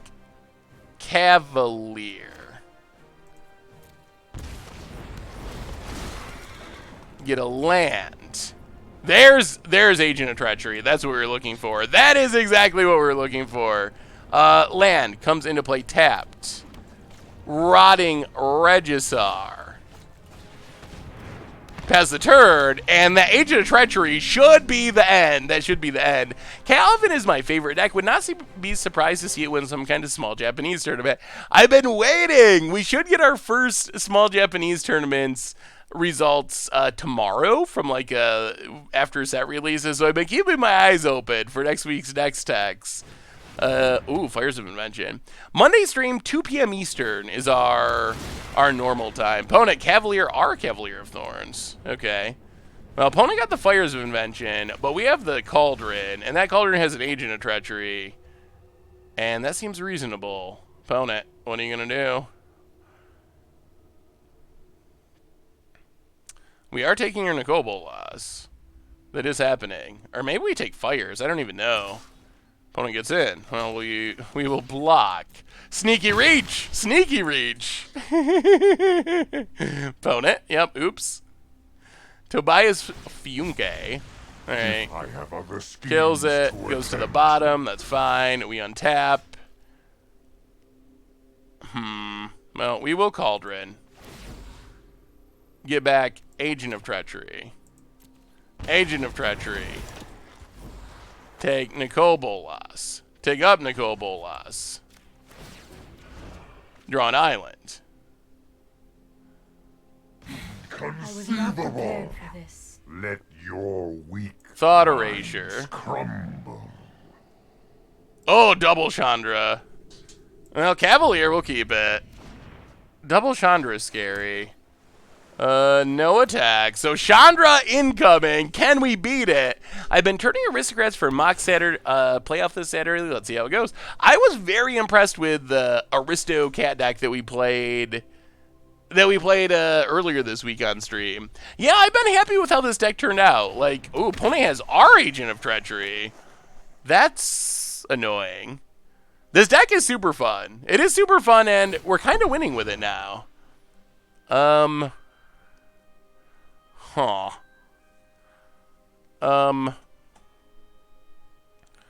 we'll just get rid of Doom Whisper, I guess. I have other plans. My intellect. That is might have without ruined limit. things. There's a Chandra. If you haven't heard of me, Our opponent random. Oh, they just It's not emblem? too Okay. hot for ya. So we get emblemed. Down to 10. We draw Cavalier. We play Cavalier.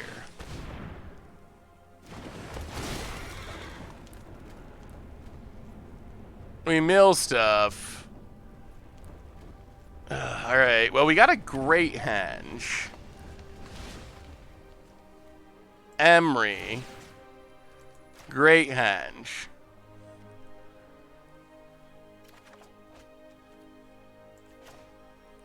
Cast Great Henge. Pass the turn, but can we overcome this Chandra and this Nicobolas? I don't know if we can. Oh, our opponent stealing our Agent of Treachery was so bad for us. That was kind of the game right there, I think. Yeah, agent mirrors are definitely weird. This isn't even a mirror. This is our agent getting, like, oddly yoinked, double yoinked. Maybe opponent doesn't notice that you control Emery when they ultimate bolus. That's true. It is legendary. Wow, opponent did a great job of stealing our... Just a great job of stealing our cards. Holy. Alright, draws a card. No surveil. We will get rid of a... Incubation Druid. My schemes have been foiled. I outsmarted you Land. eons ago. Emblems. Is it just me, or is it getting a little warm in here? Opponent. Passing. Alright, we gain life. We need another Agent of Treachery, I think. Double Chandra. Resolves. We draw nothing.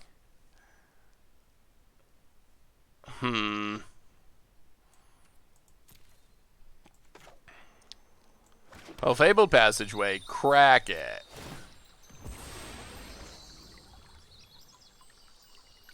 How do we get out of this? Grab a land.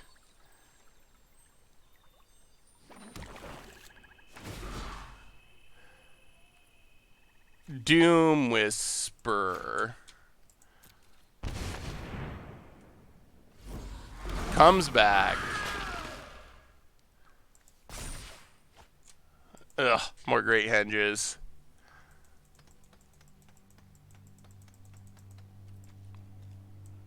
No, play another Great Henge. Oh, I think they got us here. Oddly. Play the lad. Keep the Henge.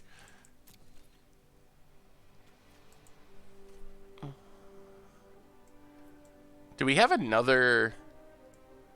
Do we have another Cauldron? We don't? I mean, I guess we can just, like... This is, I guess, like, cute. Emery. For Henge. Like, this is a way we can gain life. If we're doing nothing, it's worth it. Why can't we cast it?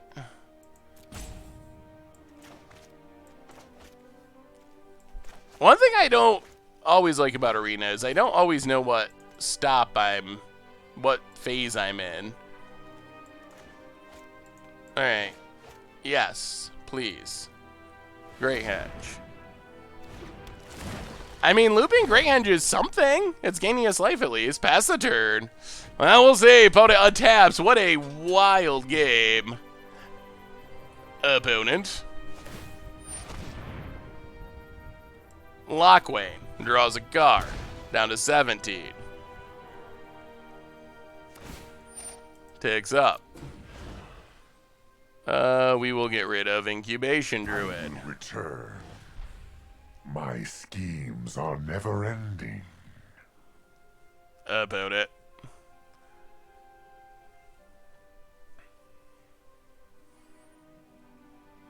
How many cards are in our opponent's deck? 34. Hey, what's up, Necrus? This is our last match of the stream, but yeah, it's going a little bit longer because this match has been going long. Yeah, we'll have to play some Doom Foretold at some point. Opponent goes digging. Drawn from Breebs, really good with Fires of Invention. Bedevil's Doom Whisperer.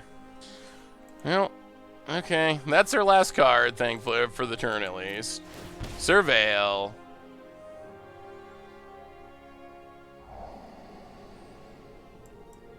No. We need our last agent, and we need it soon. Surveil down to 8. Land. Definitely do not want land. Oh, all right, down to 6, unfortunately.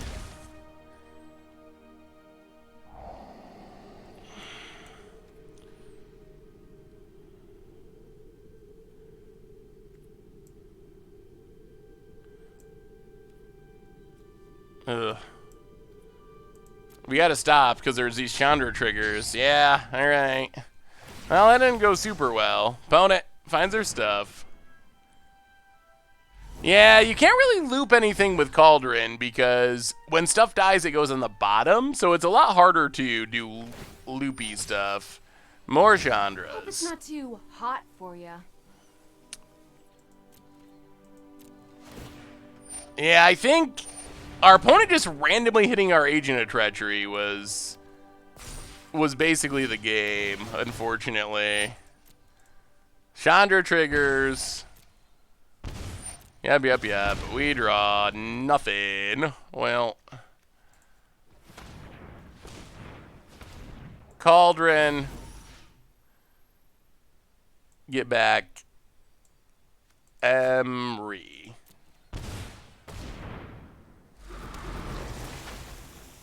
Keep the old Emery.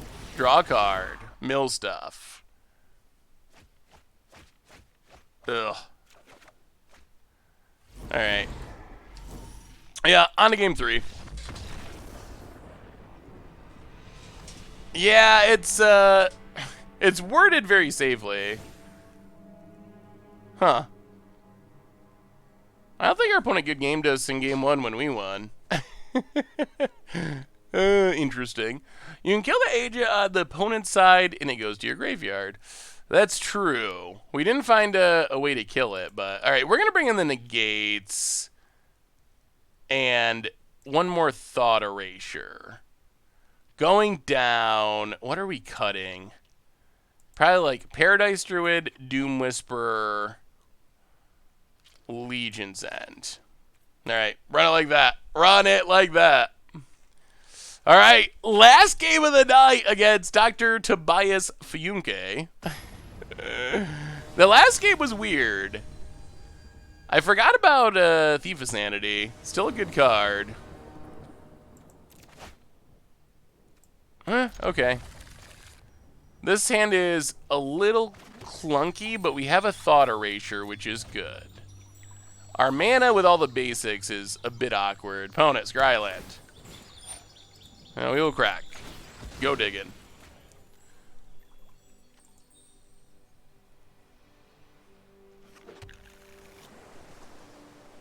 Opponent. Alright. Let's Thought Erasure. Yeah, I'd have to think about it. Maybe we should have kept, maybe we should have tried to keep, Murderous Rider. With the Chandra emblems, though, and it costing 2 life, I'm not... Huh. Jeez, opponent has a lot of card draw. I'm not 100% sure if if that would have been it, worked or not. Yeah, Thief of Sanity is still very good. Opponent, untap land. Knight of the Eben Legion. Well, Forest, Emery. Let's mill some creatures, please, Emery. Well, 2 creatures, that's a start. Opponent, untaps. Island, Narset. I train I have just the trick for Takes this. down. Nicole Bolas. Gonna be coming here shortly. Playing the land past the turn. Oh, gonna have to fight through Nicole Bolas again. Always Nicole Bolas with this person. Thief is, yeah, Emery is pretty good in this deck, I think. Opponent, Scryland. No, opponent just has an insane amount of card draw here. Takes down Narset. Put thoughtfulness before action. And there's the Fires of Invention. Oh. Well, maybe we top deck negate this turn. Opponent gets in.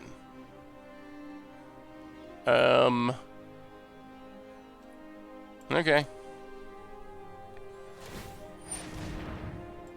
I'm not sure we can beat this Fires of Invention, though. Maybe we need more enchantment removal. It seems like Fires of Invention's one of the most popular decks on Magic Arena at the moment. Like, definitely very high on the top. So play Doom Whisper, kill Narset. However, our opponent gets to Fires of Invention into probably Nicole Bolas. Kill Doom Whisperer, and that, oh, they drew the land too. Oh boy. Well, now they definitely get to do that and more. Hey, thanks, Frog of Justice. There's Fires of Invention. There's Nicole Bolas. And, yeah. All will bow before Nicole. So, Surveil time. We're going to have to go pretty low. Land. Those are not helpful. Oh, come on. We need to mill over Agent. That's our one possible out. Great Henge, Graveyard, mill. Not an Agent. And we're taking 2, and this costs 2. Agent. Oh, we need one more creature. Oh, this is so bad. All right. Murderous Rider.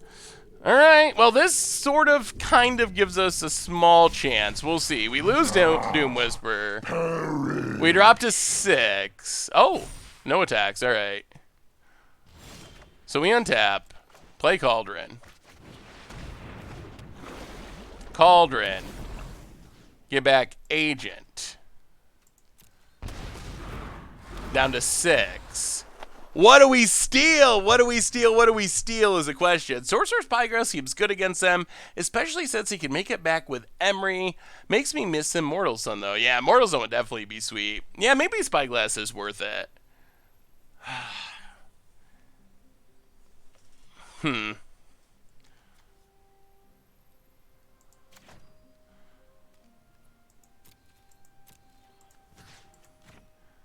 Sadly, I think we gotta let the Fires live. Defiance is infuriating. I don't like it, but I think that's what we gotta do. We get rid of Nicole Bolas and the Knight here. There's a Doom Whisper. And a Drawn from Dreams. All right. So somehow we need another Agent, I think.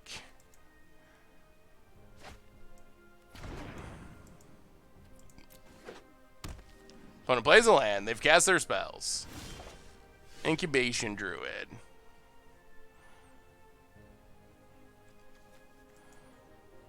We're at 6.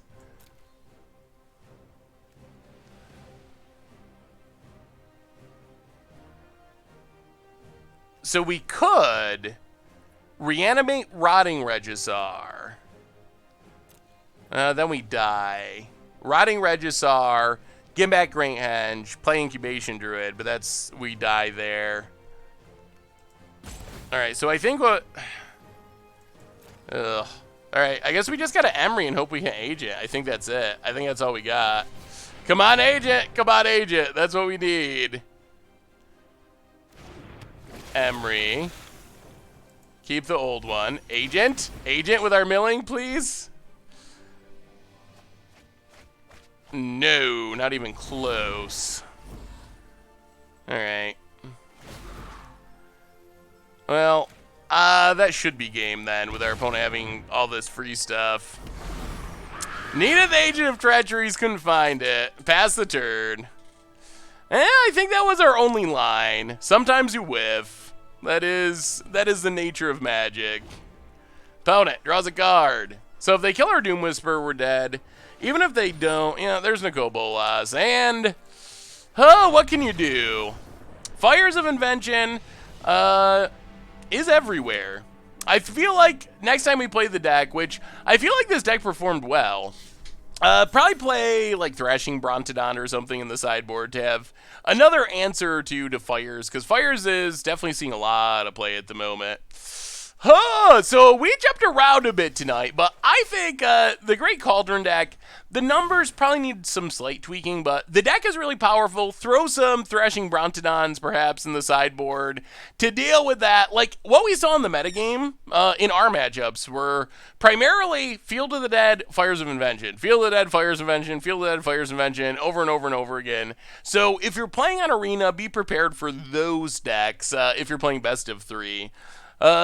But I think that brings us to the end of our stream for tonight. So we'll be back next week. 3 streams, Monday, Tuesday, and Thursday. Monday in the afternoon, Tuesday, Thursday at night. So lots of streaming action coming up. In the meantime, you can always check out the replay YouTube if you want to catch any of the old streams, or the normal YouTube where there is a ton of Throne of Eldraine content.